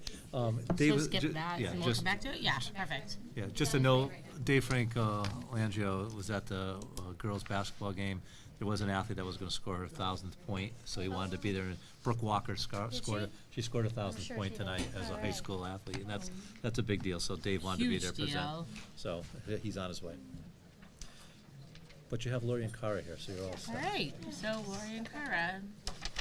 So the curriculum instruction budget is to support any curricular additions that are happening, any revisions, any updates that happen to curriculum, to supply learning and materials to schools related to state mandates, anything that we decide is necessary, purchase any materials for new courses, providing professional learning for all staff, both in district and out of district professional learning, and to purchase software subscriptions for teaching and learning.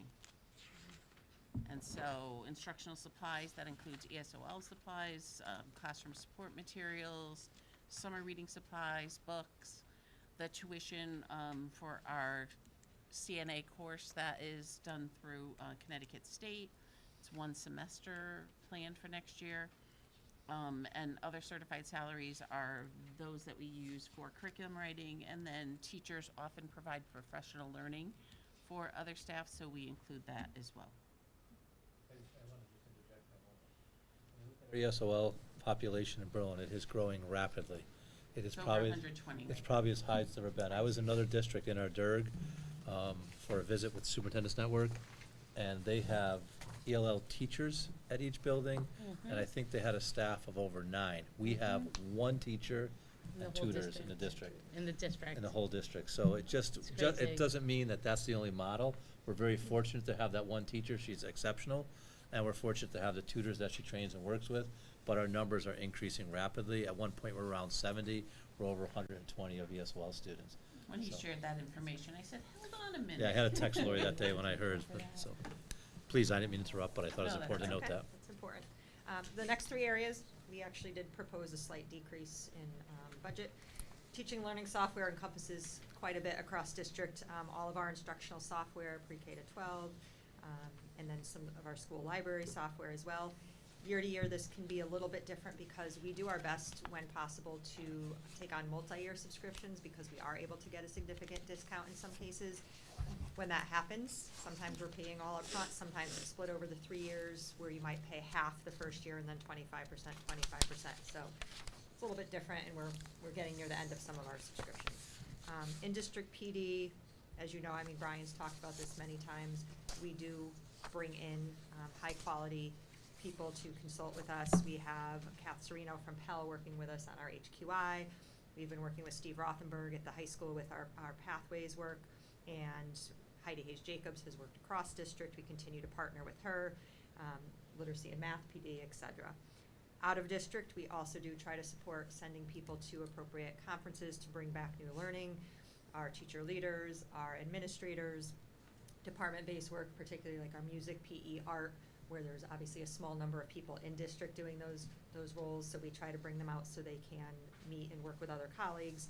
AP training we need for teachers who are teaching AP courses, so there's a cost to that, and then additional training for like counseling, library media, et cetera.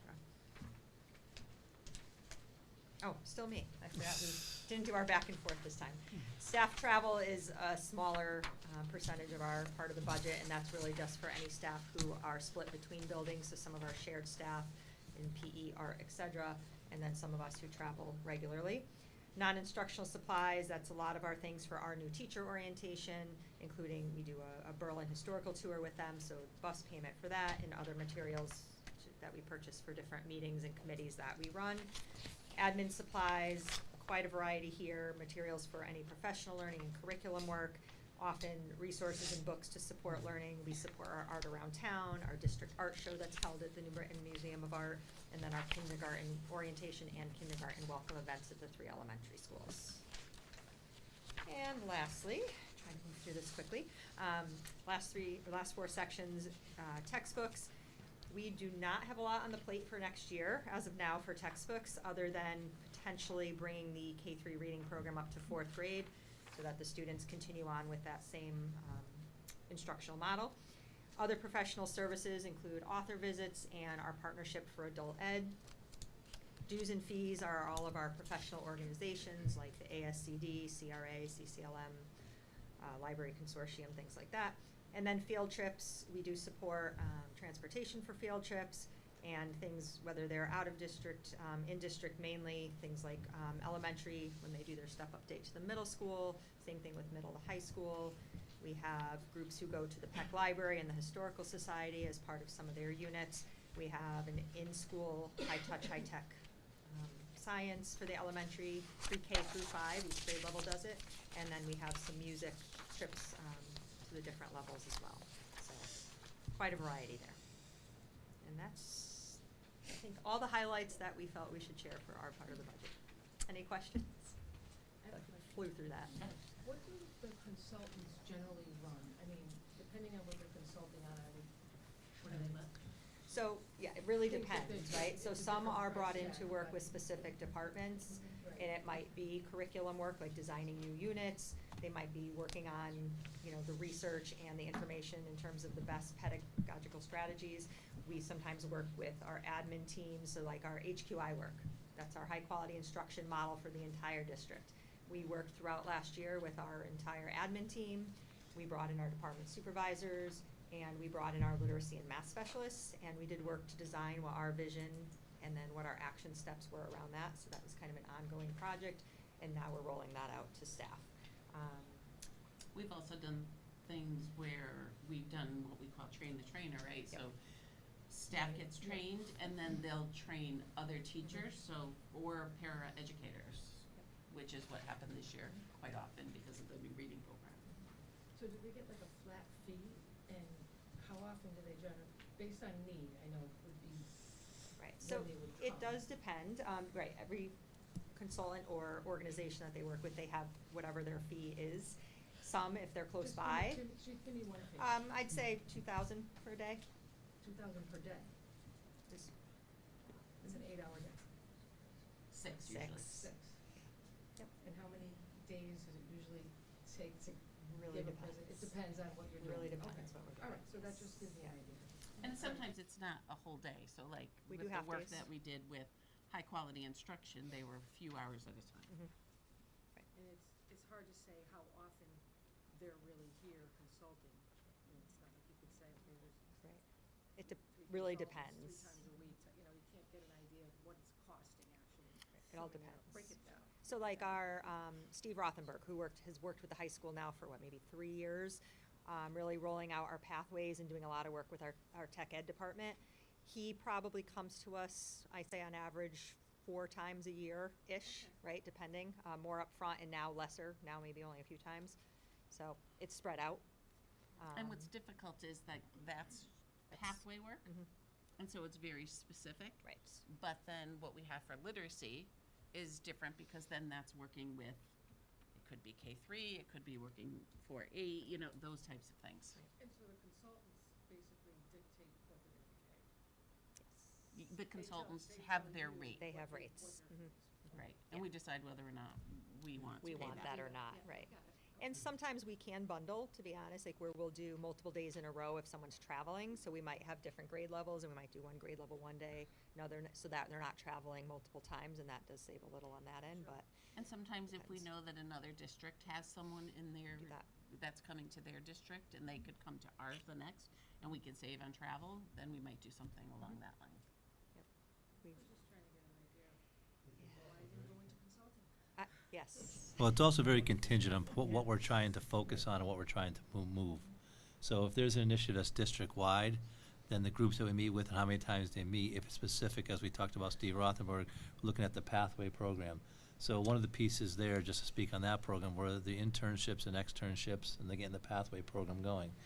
And the number of students that are involved now, we're up to over 25% of juniors and seniors. And I think we'll be at 50% by the end. So over the years, working with an expert in that field, he's helped us to gain the knowledge to develop a high-quality program.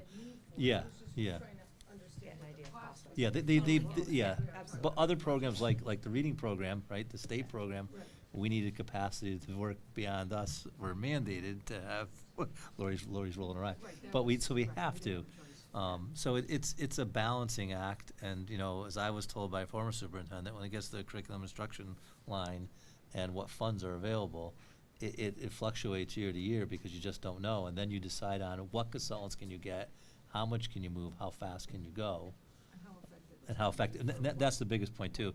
We've always had a belief in district in my years that we like to hire very high quality professionals not just going through the rest, because they're much more meaningful, the relationships we have, and oftentimes the work that's done sticks, if that makes sense. It moves. It's not just going to it. So there is a difference between who you bring in and who you work with, right?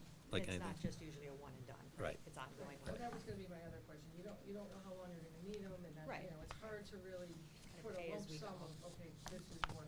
you know, Right, in the that's what first year, you trying might to have them 4 understand. days, and then the next year, you might only have them 2 days, and then you might have them 1 day, and then you might need them for 2 days because you're going to the next level, so. But And it's- when we it's- do pay for them, it's not, generally speaking, because it's ongoing work, it's not just for their time here, it's their preparation on their end as well. So we work, we do calls and Zoom meetings and things in advance Like and billable decide what hours. we want, and we work through agendas, and they do, in many cases, people we work with do a lot of legwork before they come to us. So that's all included in that. That's all included But- in your fee. But yeah, sometimes, you know, we look and say, maybe that's not a bad gig. Right. Couple thousand a Why day. didn't I think of that? I just have a quick question. What cost is associated with the transition trips? Oh, the bus. Buses. We walked. Yeah, we did. I walked with From them. Willard to the high From school. Willard to McGee, and I've seen the kids Or walk. Willard to McGee, I'm sorry, Willard to McGee. Yeah. Yeah, but they go to the high school, so they go to, They go to a performance. and remember, there are 2 other elementary schools that have to go further. It's true. They don't walk. The other 2 schools. I didn't even think about that. Willard's the only one who has that crossing. But I thought too, like from McGee to the Berlin High School, I thought they walked too. And we also have to give, it depends on, McGee has gone to the, has walked to the high school in the past, but sometimes it also depends on weather, right? So you have to have a bus ready in case we need to get them because of weather-wise. But that definitely McGee has walked to the high school for their transition. But the cost, if there is a cost, is related to travel. Like just a bus. Yeah. Thank you. Oh, Dave's here. Dave's here. Leave. Oh, please. There we go. There we go.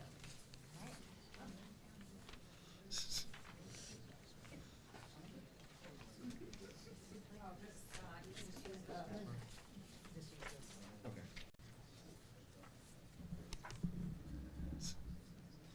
Sorry I'm late. Thank you, everybody. Just on a side note, Brooke Walker scored 1,000 points tonight, so it was a great game. We were down by like 20 points and came back, had a last-second shot to win it. It was like the movies. It rattled in and out, and finally went out. We lost to number 5, East Catholic. So, little synopsis where I was this afternoon and evening. Thank you all for your time and efforts throughout the course of the year. I really appreciate it. We were presented with Brian in conversations with obviously our administrative team to talk about our budgets and have conversations and try to keep it at a 0% increase.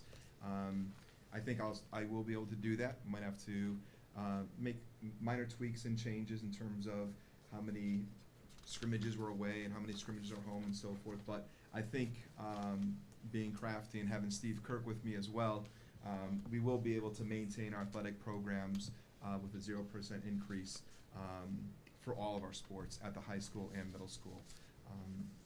We, without a doubt, have continued and will continue to provide a safe and secure place for our student athletes. It was a great venue tonight. Just that as example, nobody was kicked out. I mean, everybody was cheering. It was unbelievable. And we'll still be able to do that for everybody. Just some great memories this past fall with our football team, and some teams succeeded in the state tournament, and looking forward to that, this year and in the springtime as well. I really don't have much other than that.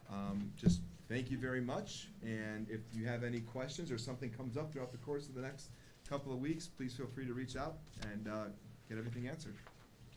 Thank you. All right. Thank you, everybody. Thanks, Dave.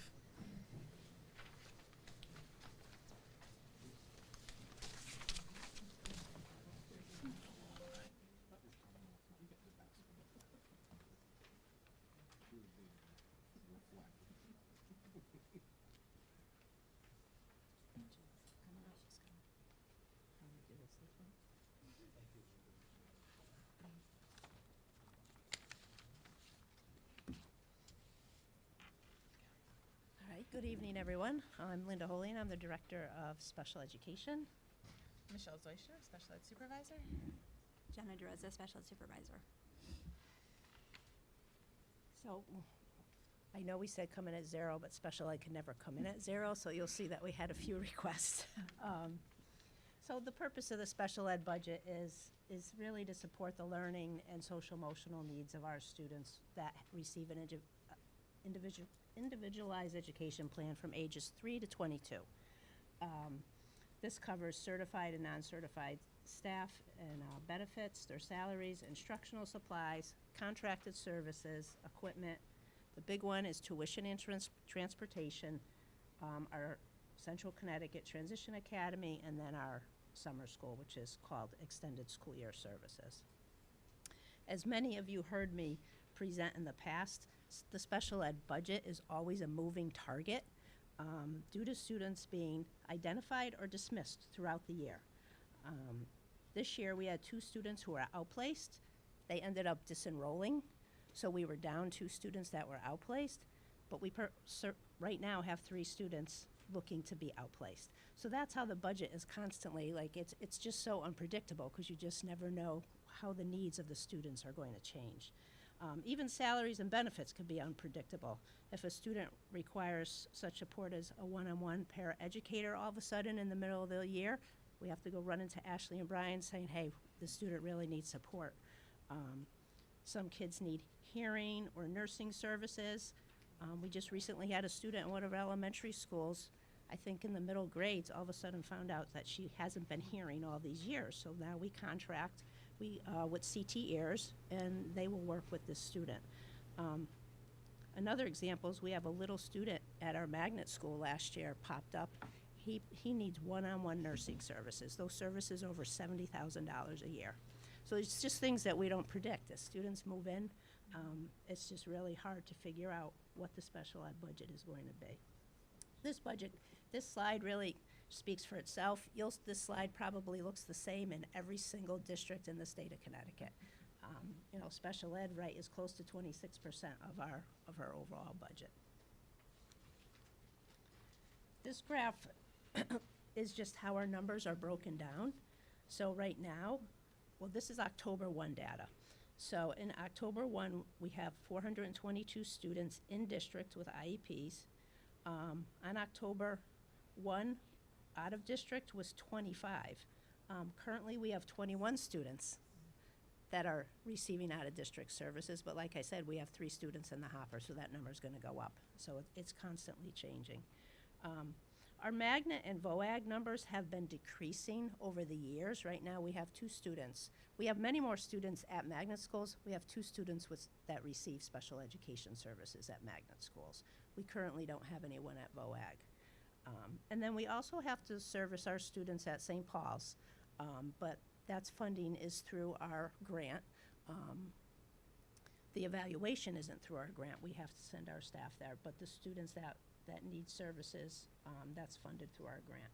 And then if a student ends up in Hartford detention more than 10 days, we get billed for their services there as well. And if students end up being hospitalized for social emotional reasons, if they're there more than 10 days, we get billed for that. And that's not just special education students, that's general ed students or special education students.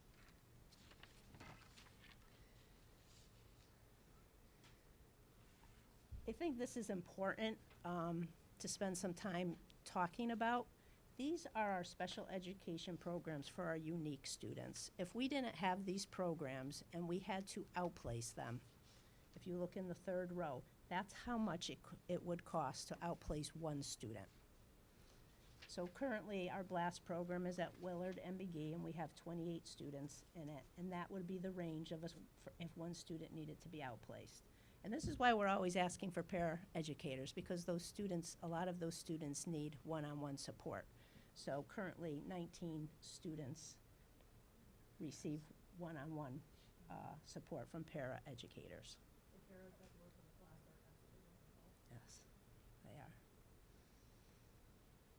And then the RISE program is our BLAST program at the high school. So again, it's our students with intellectual disabilities or autism, our SNAP and SOAR programs at McGee and Griswold are students that are struggling socially and emotionally. So those are our students that have more behavioral issues or social emotional issues. Effective School Solutions is ESS. We contract out with them. They have caseloads of just 10 students. We have 3 ESS clinicians right now, 1 at McGee and 2 at the high school. So they're capped at 30 students total. And again, if we had to outplace any of those students, that would be the range of tuition. And then our Transition Academy, who we share with Berlin, Cromwell. Yes, we're in Berlin. Who we share with Cromwell. Those are our numbers right now. Those are kind of low right now, but I could tell you we have 7 kids coming next year, and I think only a few graduating. And again, if we didn't have our own transition, which a lot of smaller towns don't anymore, that's how much it would cost to send 1 student out. So I think we're doing good work by trying to keep our kids in our district where they could be with their typical peers and have that Berlin experience. So this is just part of our special ed budget. So I started to talk about our contracted services. ESS is in there. If we need to use outside evaluators, we have neuropsychs that we conduct with Dr. Eisenberg's office. Interpreter services, again, this is gen ed students and special ed students. So any family that does not speak English will use the interpreter service for parent-teacher conferences. If just a teacher or an administrator needs to speak to the parent about something that happened in school, we use the interpreter services, PPTs, 504 plans, and those numbers continue to grow, as Brian said, just with our ELL population. Field trips, extended school year, and nursing services, so those are all of the things that are held under there. Supplies, OT, PT, speech and language, our special ed teachers, we need supplies in those areas, and then equipment. Any student that needs adaptive seating equipment, so if they have physical disabilities. Here's one of the big drivers for special education. Again, we're projected to have 19 students attending out-of-district placements next year because we have some kids graduating. Tuitions range from $87,000 to $237,000 just for 1 student. And then the transportation ranges from 17 to 66. We do have 3 unanticipated tuitions in the current budget. And then we have some at 4 magnet schools as well. We do get reimbursed from the state. So if any student's individual expenses are over $105,000, the state will reimburse us. We calculated 75%. Sometimes it comes in at 75%, sometimes it comes in at 80%, sometimes it comes in lower. We never know. So this is what we did request. We, like I said, we have 3 unanticipated tuitions in there, 2 for the outplacements, and an increase in professional services. We did start off the budget with requesting 9.5 paraeducators because some of our kids are really struggling, and we requested a number last year and none of them were filled. So sometimes it starts to catch up to us, especially as our preschoolers come out of preschool and they go into BLAST, or some of them go into the elementary schools and they start to struggle. Brian is currently funding 2 of those para positions that we requested, so now we only requested 7.5 paras, but those were taken out of the budget already. I don't know if anybody has any questions.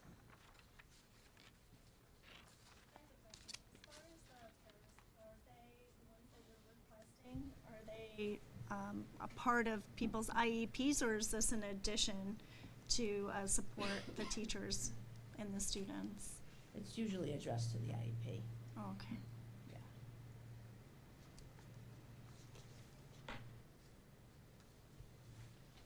Any other questions? Questions?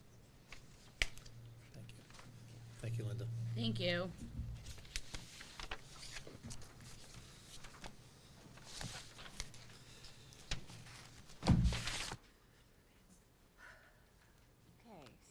we're just gonna go over some technology trends throughout the district.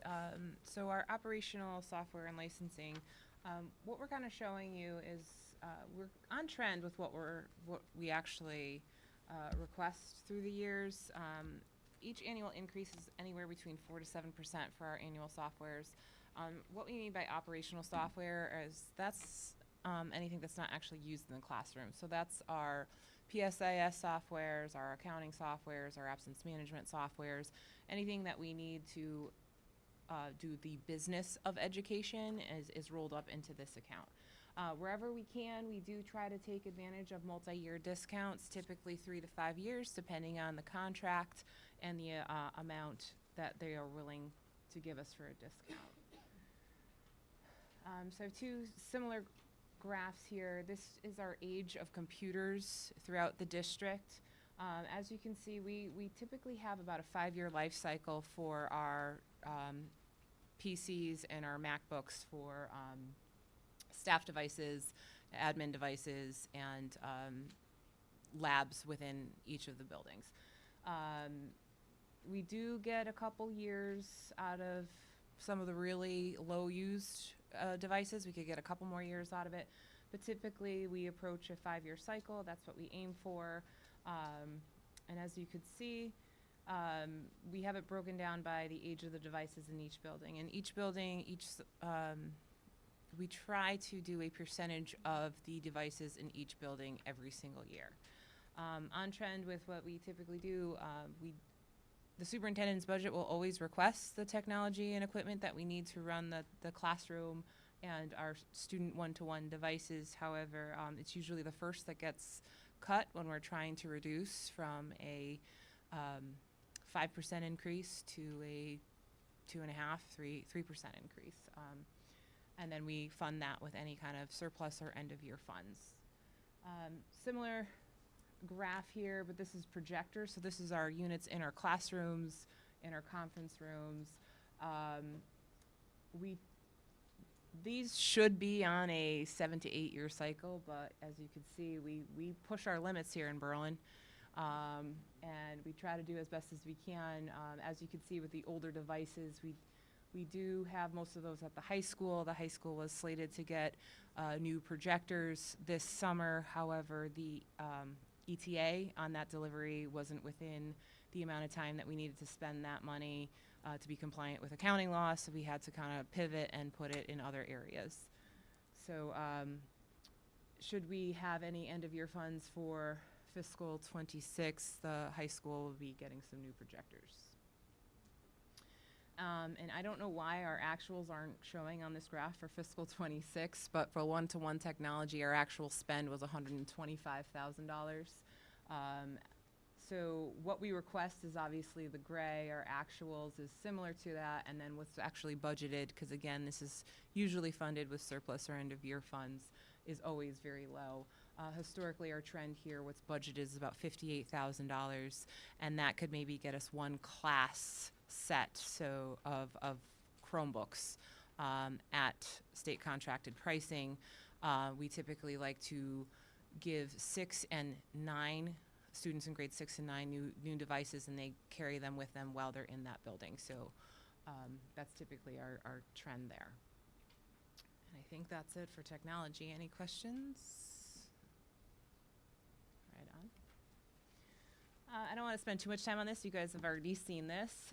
So this is our capital and facility planning requests. The board back in October approved the priority projects of the high school floor tile replacement, the renovations of the science labs over at the middle school, and then student transportation vehicles.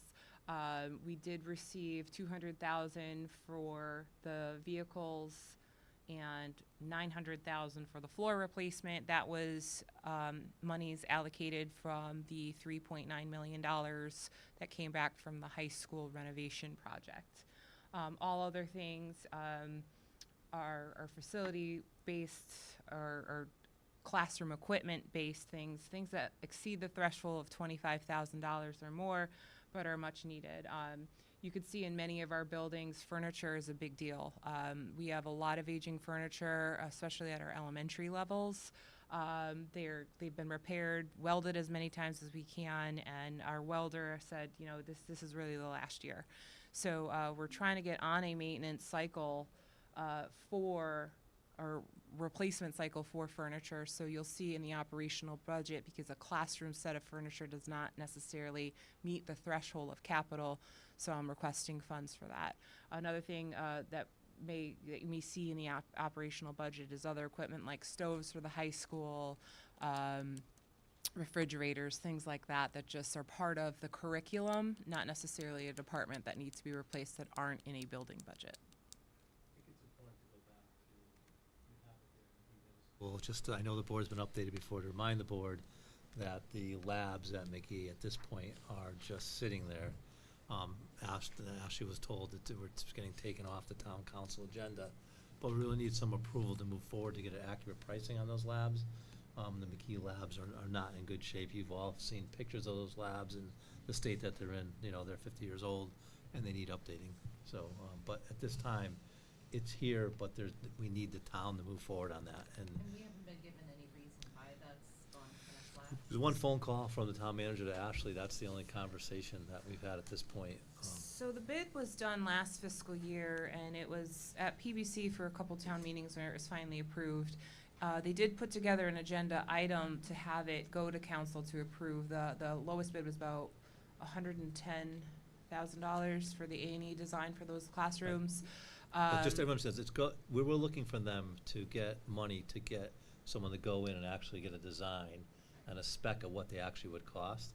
But that has to be approved by the town in order for that to move forward. That's the next step. So. Yeah, so in September, I believe, is when that agenda item was supposed to move forward for approval of that A&E contract.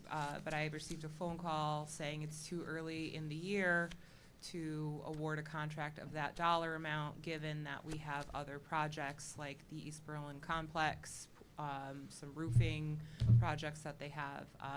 Because they have a similar issue upstairs where they'll request $400,000 for the PBC to have these architectural studies done, and then that budget is cut significantly as well. So only certain projects can be funded. So that was what I was told back in September.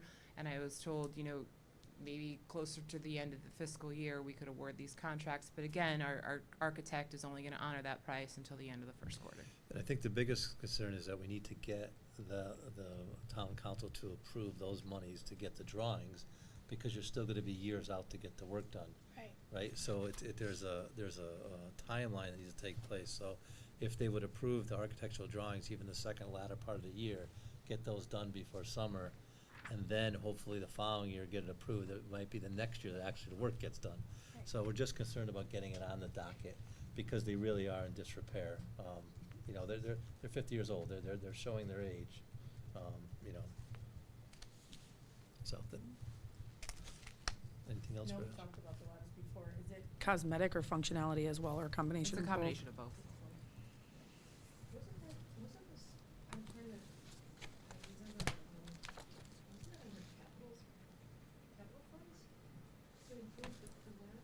Site building. So it hasn't been actually approved in capital. It's on the capital plan, but no funding has actually been allocated. It was several years ago. So there's a lot of confusion about these labs to begin with. They have been on the agenda, they have been on that capital plan forever. I feel like as long as I've been on the board, for 10 years. Forever, but the original bid was $50,000 per classroom, and that's not a realistic number. So about 3 years ago, we pulled in an architect to do a conceptual bid or a conceptual design estimate, which came in that $3.2 million, which we believe is high, because again, that's soup to nuts, bells and whistles, floor, ceiling, top of the line. Ultimately, we are funded by local tax dollars, so there's that is limited, like what we can actually do. So that was the whole premise of the referral to the PBC, get the architectural design services out there so we can get an actual estimate that's good. My concern, the longer we wait, that $3.2 million is going to be a real number. So I think that's just something that people are kind of not acknowledging at this time.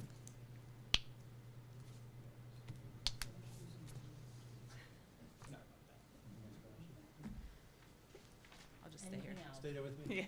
Ready for the? We're ready for the grand finale, the fireworks show. I only have about 80 pages left. No, no, no. I don't. That's- We're going the, giving the I don't have fast, that many. fast version. Yeah, fast forward. We're planning on. Like.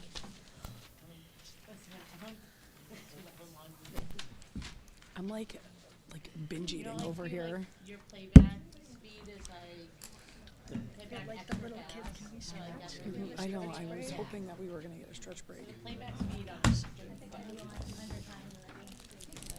First dinner. So before we begin here, I think you heard all the principals present for USA zeros. I can't tell you that the overall budget is zero, because as I say every year, there is this fixed amount that's required for staff, fixed amount for contractual services. But as you can see, we collectively did the best we could to keep this budget as tight as possible, moving it to you. And I hope that you notice that. A little bit about the budget. You know, our mission statement, I think all you're aware, enthusiastic, curious learners, and kind, compassionate leaders in our community and the world. Our mission, our core values, purpose, passion, and pride. But more importantly, our goals, provide quality education. Now, quality education is something we can argue either way, but the way I like to frame it is there's a level of education that parents have come to expect in the Berlin Public Schools, with programming, with class sizes, things that people expect to have in their budget, and when we don't have that's a concern. So I look at that as the quality education. Prepare students for multiple options and opportunities. We want students to be successful regardless whether they're going to post-secondary school, going right into the workforce. And being that our high school is now at 800 students, we still want to ensure that we have adequate programming and diverse course offerings, and a progressive education for them. Maintain favorable class size, I just spoke of that. Consistent support for staff, students, and technology. Regardless of the field that you're going into, the need for technology, the ability to use technology and be proficient in it is very, very important. We want to still build our staff capacity. You heard about the PD. The world today is not what it was 30 years ago, and we need to make sure that staff are getting the training and the insight to have our students ready to compete for the next 30 years. And to commit to a safe learning environment. I think we do a great job with our security team. We'll talk about that in the budget. We had our safety forum last year. Felt as though the community respects what we do and feels a level of comfort in our buildings. So overall goals, big scope of the budget. Our vision of a graduate, which we've had a presentation on that, what it means. It's the guarantee that we're looking for all students to have, and we're looking for staff to buy into that with a curriculum that allows students to build these skills. And so when they graduate, the level of success that they have is they're ready for the world. They're ready to be successful regardless of whatever path they take. So it is something that's posted in all of our buildings. It's something that's integrated into the curriculum. It's not just a document that's hanging. And obviously without a budget, it's impossible to move this forward. Student achievement highlights. I think this slide is typically at the end of the budget, and I'm putting these in the front. And what I want to impress upon you is that without having the funds, we're not going to be able to do what we're doing for students. There is a lot of really good things going on in the Berlin Public Schools, and maybe we don't get them out as much as we should. But this year, there's 4 schools of the 5 are recognized by U.S. News Report. That's the first time ever. We've had 1 or 2 each year. So 4 recognized. That means they're in the top 40% of all schools comparable in the state to be recognized. That took place. The AP Honor Roll recognition we received years ago when we didn't have a lot of AP courses. We built it out. It's the first time in a few years that we received the AP Honor Roll. As was said earlier, that means that the number of courses we're offering, it's not so much the courses, there's more students taking the AP courses and they're achieving a 3 or better. So it's not like just open up the courses and have more students enroll. It's also, they're also achieving at a high level.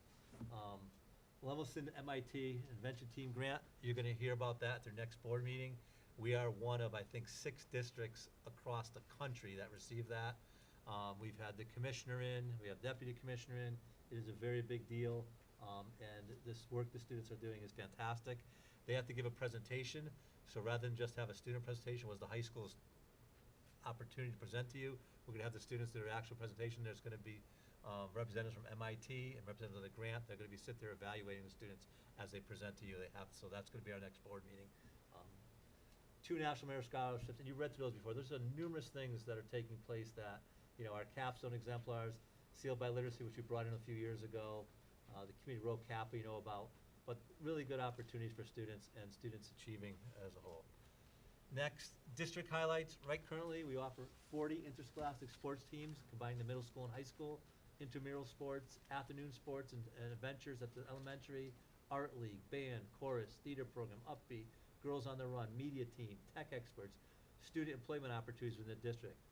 I think there's a lot of opportunities for students to get involved.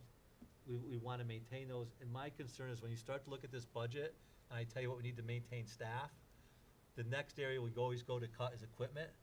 But the next area is going to be the cut when I get to the number. You're going to see it may be some of these pieces that have to be cut to get that number, or you're going to raise class sizes, or you're going to cut programs, or you're going to change things.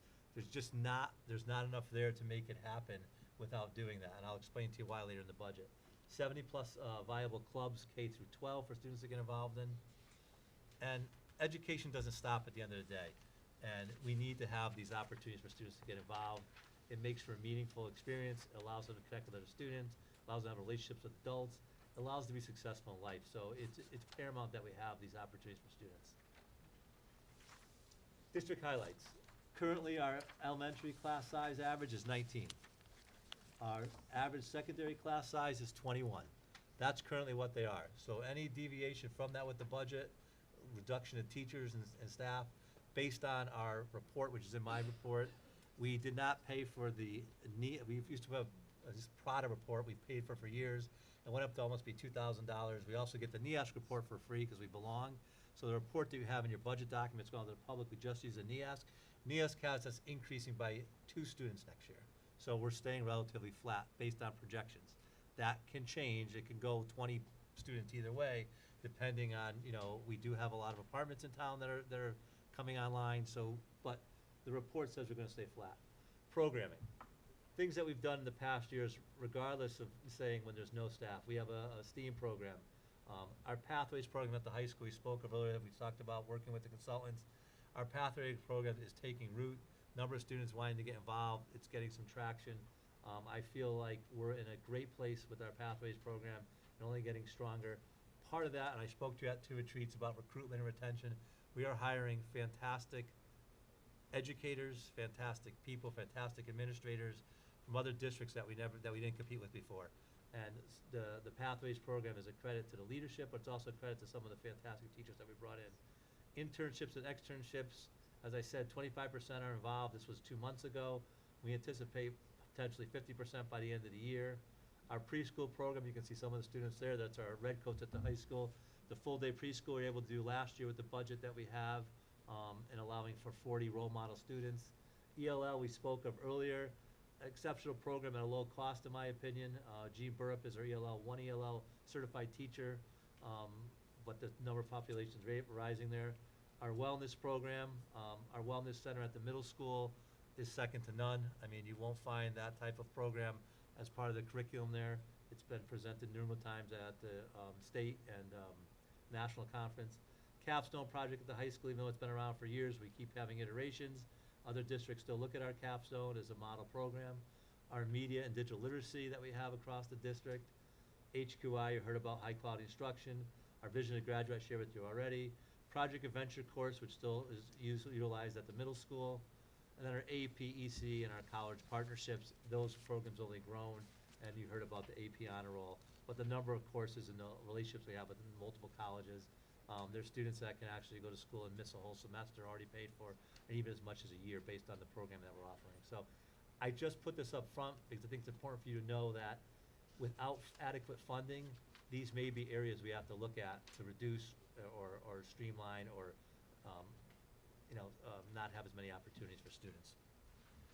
With that being said, the overall request here, start with the overall request is $57,481,059. It's a 5.3% 4.34% increase. You'll see later in the packet, I think last year we were above 7, am I correct? We're in the 7s. And I think that I want you to know, why aren't we in the 7s again, or in the 8s or 9s in the past? You heard from all the administrators, we already capped supplies at 0. We did not have any new staff except for Linda's 2 paras versus the 9 that she requested. So that number came in. We've also been able to move staff, and you'll hear a little later. Ashley has done a wonderful job looking at the budget, looking at the grants, looking at where you have funds, moving staff out of the operational if possible, so we can drive this percent increase to the operation down as much as possible. The difference is $2,913,151. The stack bar graph, I know some people like it, some people don't. I like to have it because what it states to you there is that 3.81, for us to take our staff with benefits and just roll them forward from this year to next year, all the same staff, all the same programming, and Linda's 2 paras are in there, just so you know, her 2 paras are in there. It's 3.81% increase to the budget. So if you take the in rough terms, you take the 5.34 and you subtract that from 3.81, and I used to be a math teacher, we're looking at about approximately 1.5% of the budget. So 1.5%, or roughly $1.8 million, is everything above staff. That's your contractual services, that's your transportation increases, that's your increase in tuition, that's your supplies, equipment, and other expenditures that you see on top in blue. And as Ashley said earlier, that $400 and some odd thousand increase you see there, the 0.83, the blue, that's taking the equipment that we typically request, and then we reduce, and then we take whatever, it's said by some town officials, they have a surplus every year. Absolutely right. I can give you research that says if you're between 1% and 3% as a CFO of a company, especially at $54 million, if you're between 1% and 3%, you've done an excellent job budgeting. We're typically around 1%. Yes, we use that money, and we print the report that all of you get in June, and it says exactly what we're buying. And if you look at it, you're going to see it's the equipment that we can't budget in the budget because we don't have a replacement cycle for any of the technology. Whether it's student technology or teacher technology, we don't have this ongoing cycle. Like every year we're going to buy 30 computers. And then, we don't have that. So we use the end of the year funds to do that. So I just know that's always a criticism. I want to make that. So that's, to me, this stacked bar graph gives you a great presentation of the entire budget in a real pictorial way. But that's where it comes in. So of the 5.4, what's important is 3.81 is strictly staff and benefits. Linda shared this already with you. It's important to note that roughly 26% of our budget is driven by special education. Obviously, special education needs, they're often tied to what we're legally required to do. There's not a lot of fluctuation. I think what Linda tried to show you tonight is these internal programs that we have. Most parents would like to educate their children in the town that they reside.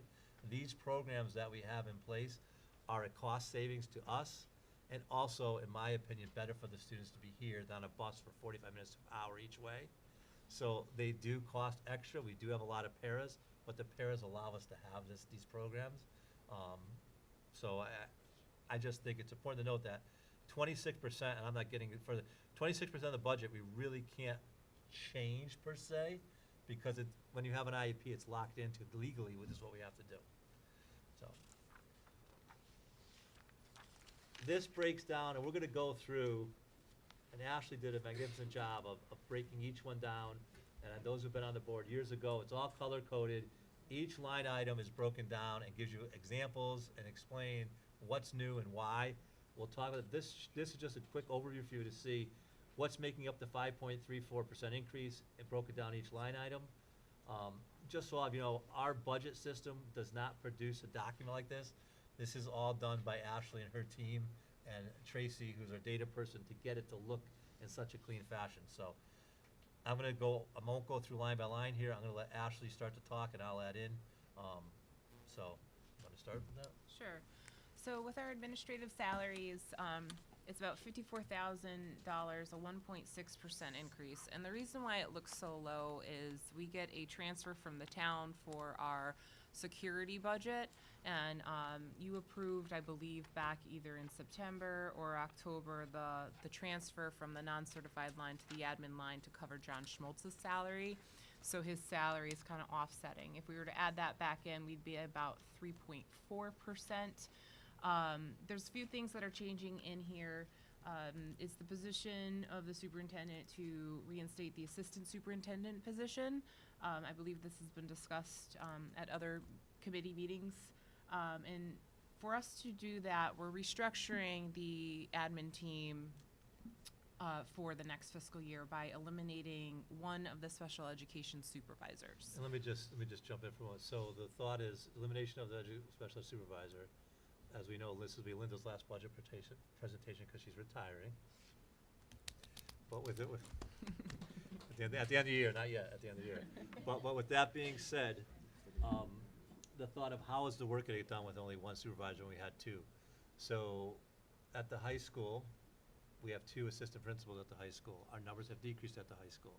So part of Karen Dupre, who's in the back here, part of her responsibility will be special education at the high school. So that'll be part of her assistant principal responsibilities. Then at the middle school, we'll be having a special education teacher also act as a department head to take up some of the responsibilities at the middle school. So that would allow us to hopefully, and we've talked about it, and we've had some strategy meetings, to have one special ed supervisor, Jenna, who's here, as well as having one special ed director, or Michelle, the supervisor, as director. The reclassifications, you can see, that's the reclassification director of PPS, and as well as the athletic director, just a reclassification. Dave, who's here as athletic director, also does all the curriculum for phys ed, K-12, and health. So it's just a reclassification of what lane they would be in. The other is a 3% increase for all unaffiliated and step 5 for administrators, and a 5.4% increase. What that means is it's a 5.4% increase for administrators. It doesn't mean every administrator is getting a 5.4% increase. It means we have some administrators that are stepping and getting an increase. So the overall increase is $54,025 for the administrators totally, and that's with the new positions, that's with the assistant superintendent being in, that's not anything addition to that. So in order to restructure, as we talked about, that's what we're looking at for cost. Any questions on this slide before we move? I think it's important, we always get questioned about how many administrators the district have, how many did they have. You can see what we've done over the years, and it's still, doing our best to move down from where we were. Last year we did eliminate the dean of students at McGee. You can see a note on the bottom. Anything I missed? No, I think you got it. All right, let you get the next one. Certified staff are coming in at 3.84% increase, which is $924,725. Contractual increase is 3% for the certified staff for their contract for fiscal '27. We have about 170 certified staff members that are maxed out. That means 170 of our 262 staff members are at the top of their step and step within their column that they're assigned to in the wage schedule. 92 certified staff members are advancing in their steps, so that means they're going from a step 2 to a step 3. Their average increase for anybody that's stepping is about 4.6% for. It actually depends on the column. If you're a bachelor, you're stepping high. You're getting a higher percentage. It's usually anywhere between 5 to 6%. If you're in the master's column, it's usually around 4 to 5%. Anybody that has given us their note of anticipated retirement or their intent to retire, all of their salaries have been reduced from master's or 6-year max to master's 7, which is right in the middle of the grid for all of them. And we have no new certified staff requested in this budget. Questions?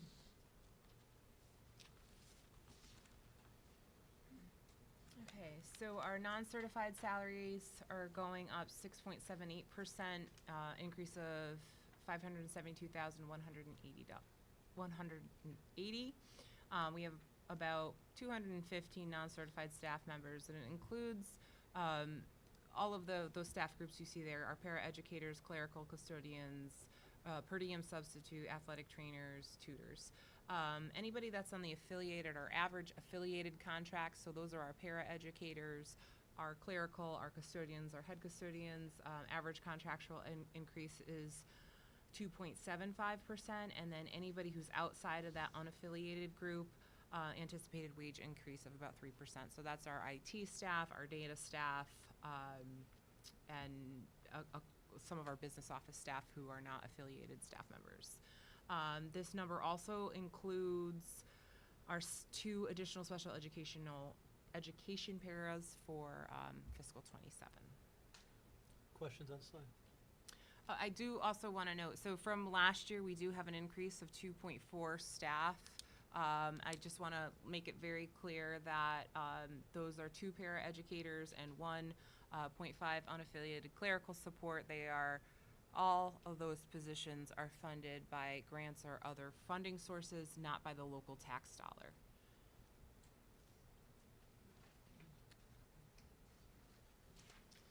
So our employee benefits is going up $525,995. And the driver for this is our 10% increase in health. So we are slated to have a 10% increase in our health premium, which is actually low in comparison to what we've been seeing in some other just research that has been coming through about what actual premium increases are costing people in general. There's also a benefit adjustment for the health and FICA for the 2 new paraeducators. Both paraeducators are budgeted at employee +1, so that's employee and a spouse or employee and a child. Typically, when we have somebody have our plan, we like to budget them at like the middle. So a person that is just on the plan, just insuring themselves, they have 1 premium price versus somebody that's carrying a single dependent has another, and then the family, of course, is the third, so we always budget right in the middle of the road. We've also included a modification to the para-educator dental plan and for their dependent plan. So administration is working with the paras to kind of maintain or attract paras, because we do have an issue with maintaining and attracting paras, and So one of our plans is, right now, the paras do not have subsidized dental. So we would like to, for fiscal '27, start subsidizing their dental. 23% of the paras would pay 23% of the dental program to mirror what a single employee para is paying for their medical. The other thing that we have is they pay a different percentage for the premium if they are carrying a dependent or a family. So we want to kind of mirror all of the other contracts where they pay 1% so they don't have additional fees for their dependents or anybody else. So we've included modifications for that, which is also driving the benefit line. And there are just minimal adjustments for pension eligible employees. We have about 4 or 5 non-certified staff members who are eligible to join the pension plan next year, and we pay for some of that too, so that's also in there. Just a note for the whole board on the paras, we have over 100 paras in the district, and the rate that we're paying paras, we're having a very difficult time finding our blast paras and retaining them and recruiting them. We're also having, we usually have up to 6, 8 paras trying to hire any time.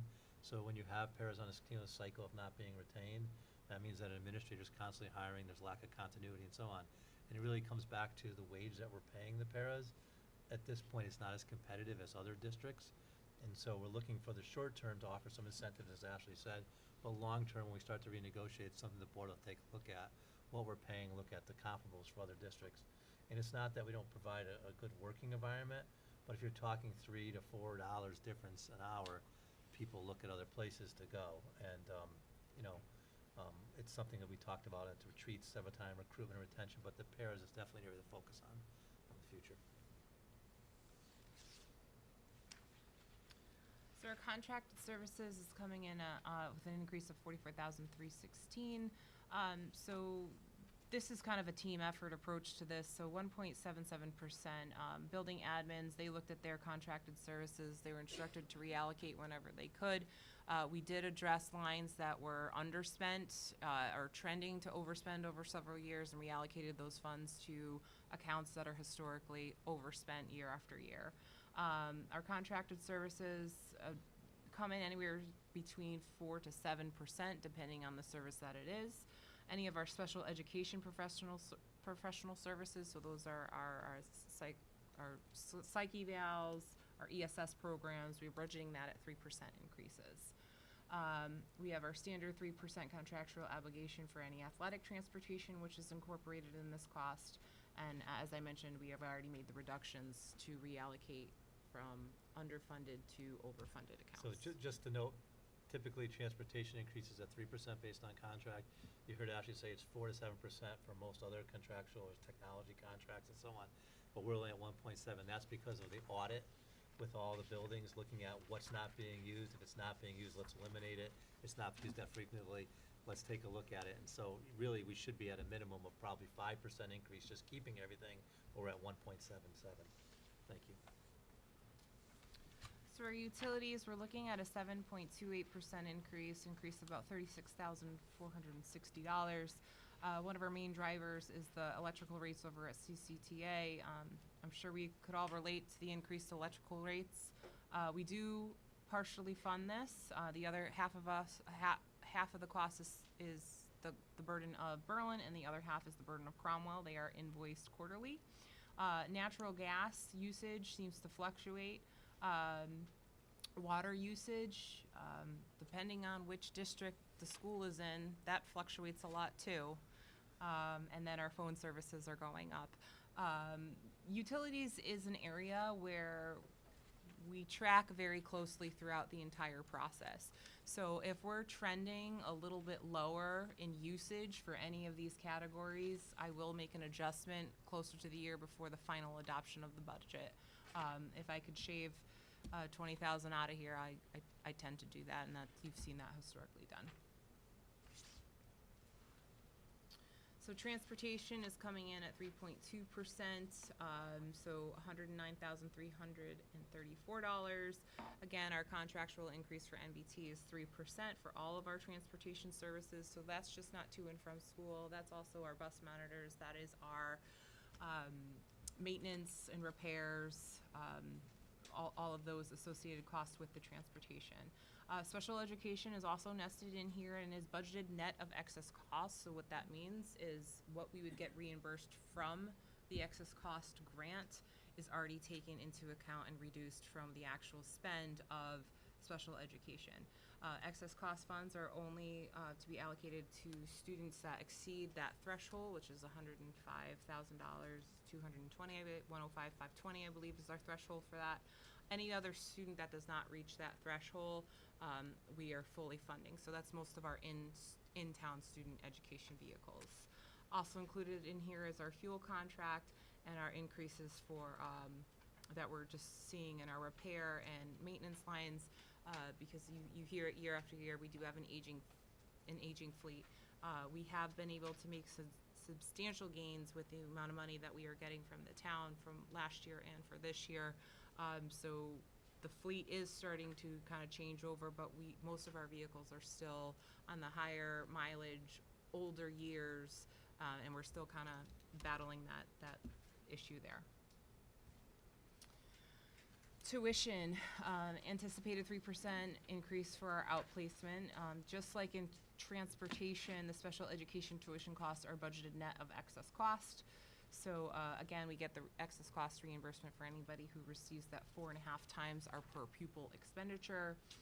We have 3 unanticipated outplacements in this budget for special education. Just to mention on the 3 unanticipated, that's based on what Linda's predicting, she told you earlier.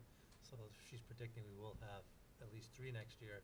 So to not put them in the budget, knowing that that's what's likely going to happen, we'd be then at a deficit trying to find the money.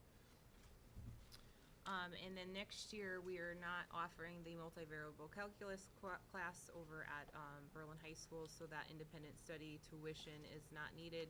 However, I'm just going to put it out there, next year I think there's 7 students who are eligible to enroll in that class, so you may see an increase next year for that.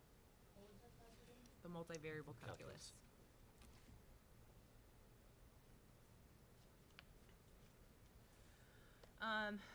So supplies, textbooks, and Right, materials we talked coming about in this at like 0.37%. As you're aware, the building budgets remain flat with no increase. There was the reduction in the textbook line.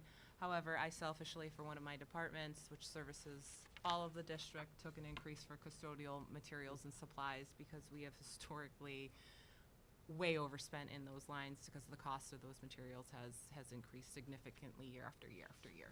When you think about an increase of $3,000, $3,700 for all the buildings, for custodial supplies, wax, brooms, all that, you know, it's needed just with the inflationary cost of what things cost to maintain.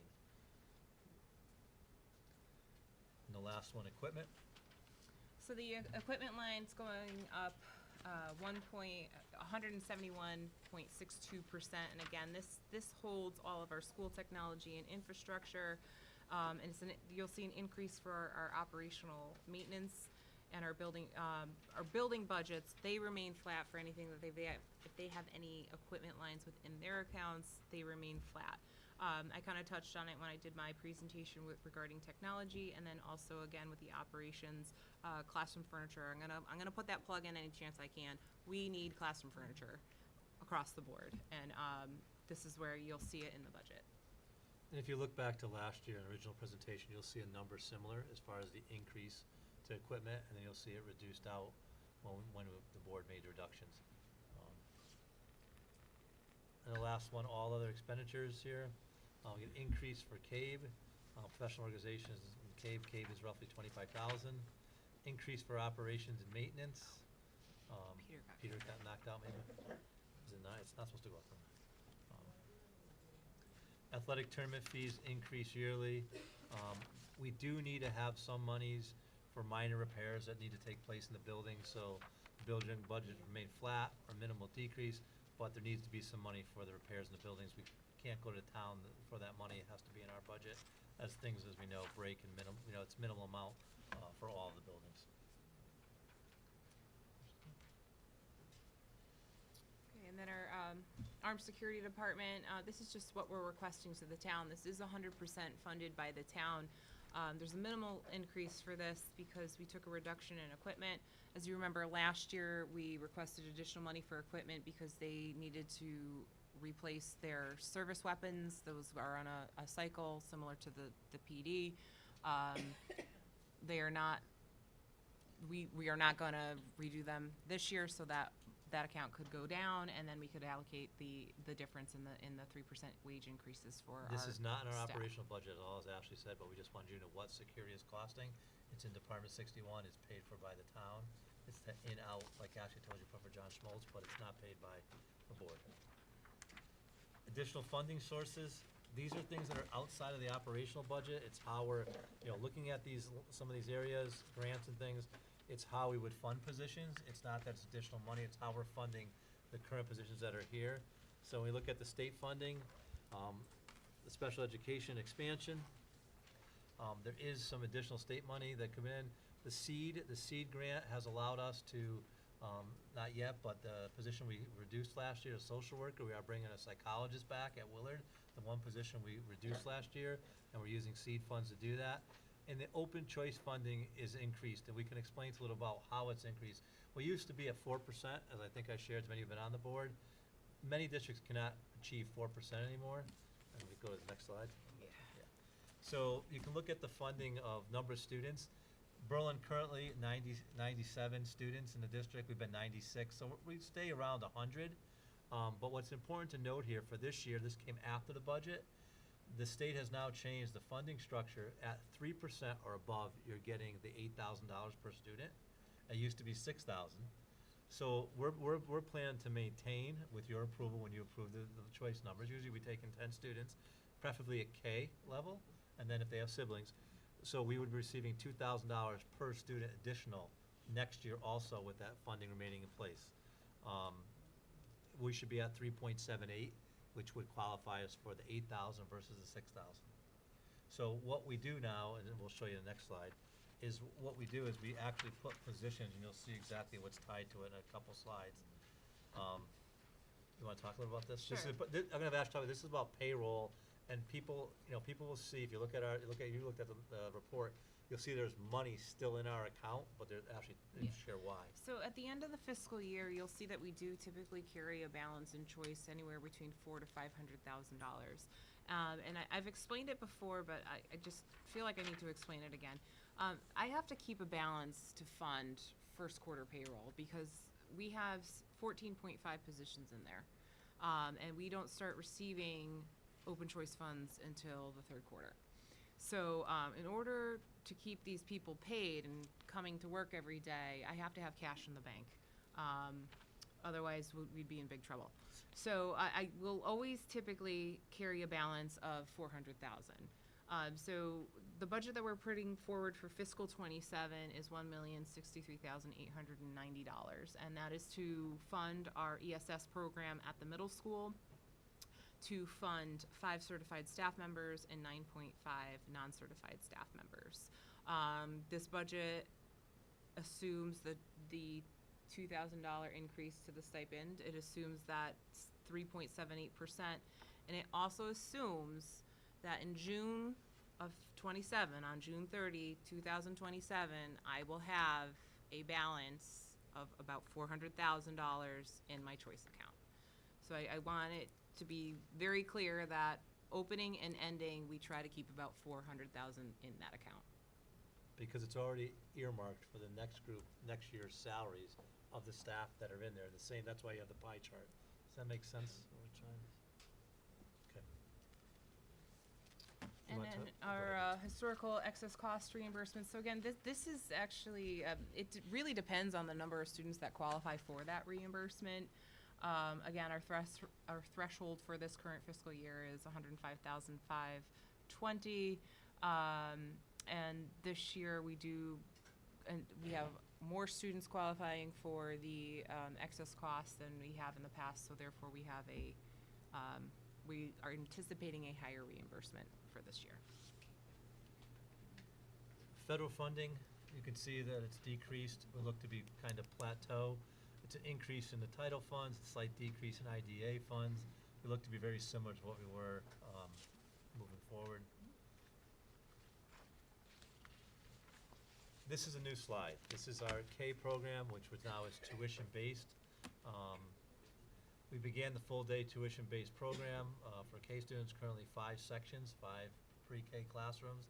We look at saying that the pre-K classroom, roughly 16 students, 5 sections and maxing out at 80 students.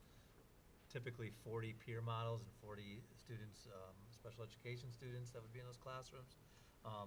Just a little bit about the rate. We've talked about increasing, annual increase of 3% from the prior year, which hopefully will offset any salaries. Revenue projections assume 40 peer leaders, I just said to you. We're not at 40 this year. We know we started late. We hope to be at 40. That may or may not come to fruition as far as paying. There is some incentives though. If they pay, it's almost getting a month free if they pay the whole fee up front and not pay it monthly. And you can see the 10% discount in full. And the fall tuition revenue you can look at. The financial assistance, we also offer a sliding scale, so it is based on income, and we have parameters for that. You can see what it was there, and you can see anticipated revenue for 26, 27. What's more important is that revenue is being used to offset salaries. It's not revenue that's going. So when you see that the overall budget's only at 5.34%, it's because it's already been taken into account. The money's coming in that we're expecting to pay salaries that were in the operational budget. Does that make sense? Yeah, so 5 positions were moved from operational into this special revenue account for fiscal '27. Funding comparisons. Just a little bit of history, 10-year history. This just really shows you what has been the superintendent's request over the years, what's been the final budget number from the town. So you can look back and see where the 5 point, going back to 22, 23, we're at 4 point something and then 4.87. So we're definitely down from where we were at the 7.4 last year. Neighboring districts, this chart is often criticized, but why do we put this? I think it's important to understand, if you're saying you want to be a competitive district, to look at what surrounding towns are offering and what kind of budgets they're achieving. Because we're all preparing students for the same, we're preparing for the world, the workforce, and what funds are required. So they're not all in our DIRG. Cromwell is in our DIRG, Newington is, Farmington's not, and Glastonbury aren't, but they're often towns that are often compared to Berlin. And you can look at the 5-year average of what was there, our 5-year average being at 3.28, which the only town that we're above here is Glastonbury. Glastonbury's at 2.97. But that takes into account our budgets for the last 5 years. Questions on that? This just gives an overall for our DIRG. Where does the 3.9 fall in compared to others? We hope that in a later board meeting, we'll have the new numbers as they start to come in, but everyone's budget cycle is different. But the 3.9 shows where we are relative to the other towns that are listed below. The net expenditure is the per pupil expenditure, often talked about. Where are we within our DIRG per pupil? We're about $800 some odd below the state average this year, but that's where we are relative to the other towns in our DIRG. This is the same stacked bar graph, just to bring it back after you have the budget. You can look at either one. And anything else is additional information that you've either seen or you can look at your own time, and just give you an opportunity to answer any questions. The one thing I want to end with is, it's important to note that our next meeting, which is on the 20th, I believe. 20th. So I know typically if there's questions, Julia, are you going to have people send us questions? Yeah, so I'm gonna send out the email, thanks for the reminder, and they say, send me all your questions by what date, Well, that's what I wanted to talk about. If Well, we yeah, can have so them by the 15th in the this morning. turnaround, so Right. that's just 4 days, Right. 3 days. If you could get them Are you by guys good with that? 3 days? Okay. Is that enough time for Well, everybody? it's gotta be, because you guys need enough time to get them ready, so.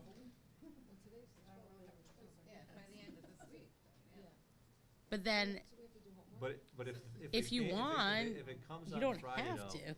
it'll be difficult for Right. Ashley and myself to go through and present. Because then if they get them Friday, then they're either going to be working through the weekend or on Monday, the day before.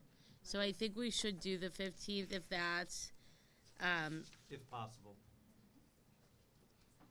So. It's a special meeting, so you Yeah, could, on the you- 20th. You could change the meeting, but people have their calendar ready, so I don't know if I that's. didn't, but I'm going to add it now.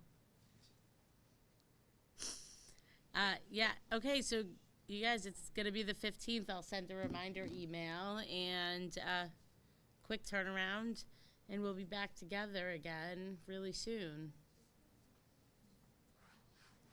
Any other questions we can answer at this time? Nope. Ashley, Brian, thank you so much for that. And Ashley, thank you for all the work putting it into it. I feel like this process has evolved and it improves each year. Even at one point, Melissa said, like, I love the color coding. She doesn't hear me, but. Yes, I do. I love But, the color coding. but it just, from the time I started on the board through now, like, for the people who are new or only have sat through this maybe 1 or even 2 times or never before, this is probably still confusing to understand. However, when I started on the board, the way it was presented versus now, it's come so far, and it is so much more user-friendly and digestible. So thank you for all you do to get it to this point, because like Brian said, there is no software that is just populating these reports. It's all manual, so thank you so much. Anything else before we do the last thing on the agenda? Okay, can I have a motion for consideration? I move to adjourn. Do we have a second? I'll second. All those in favor? Aye. Who are we giving that to? Vanessa, opposed? 8-0. Peter left at 8:55. Thank you, guys. Thank you to the administrators who stayed all night, all 3 hours and 3 minutes. We survived. In a PTO meeting tomorrow, back-to-back meeting. Can't say how they do that.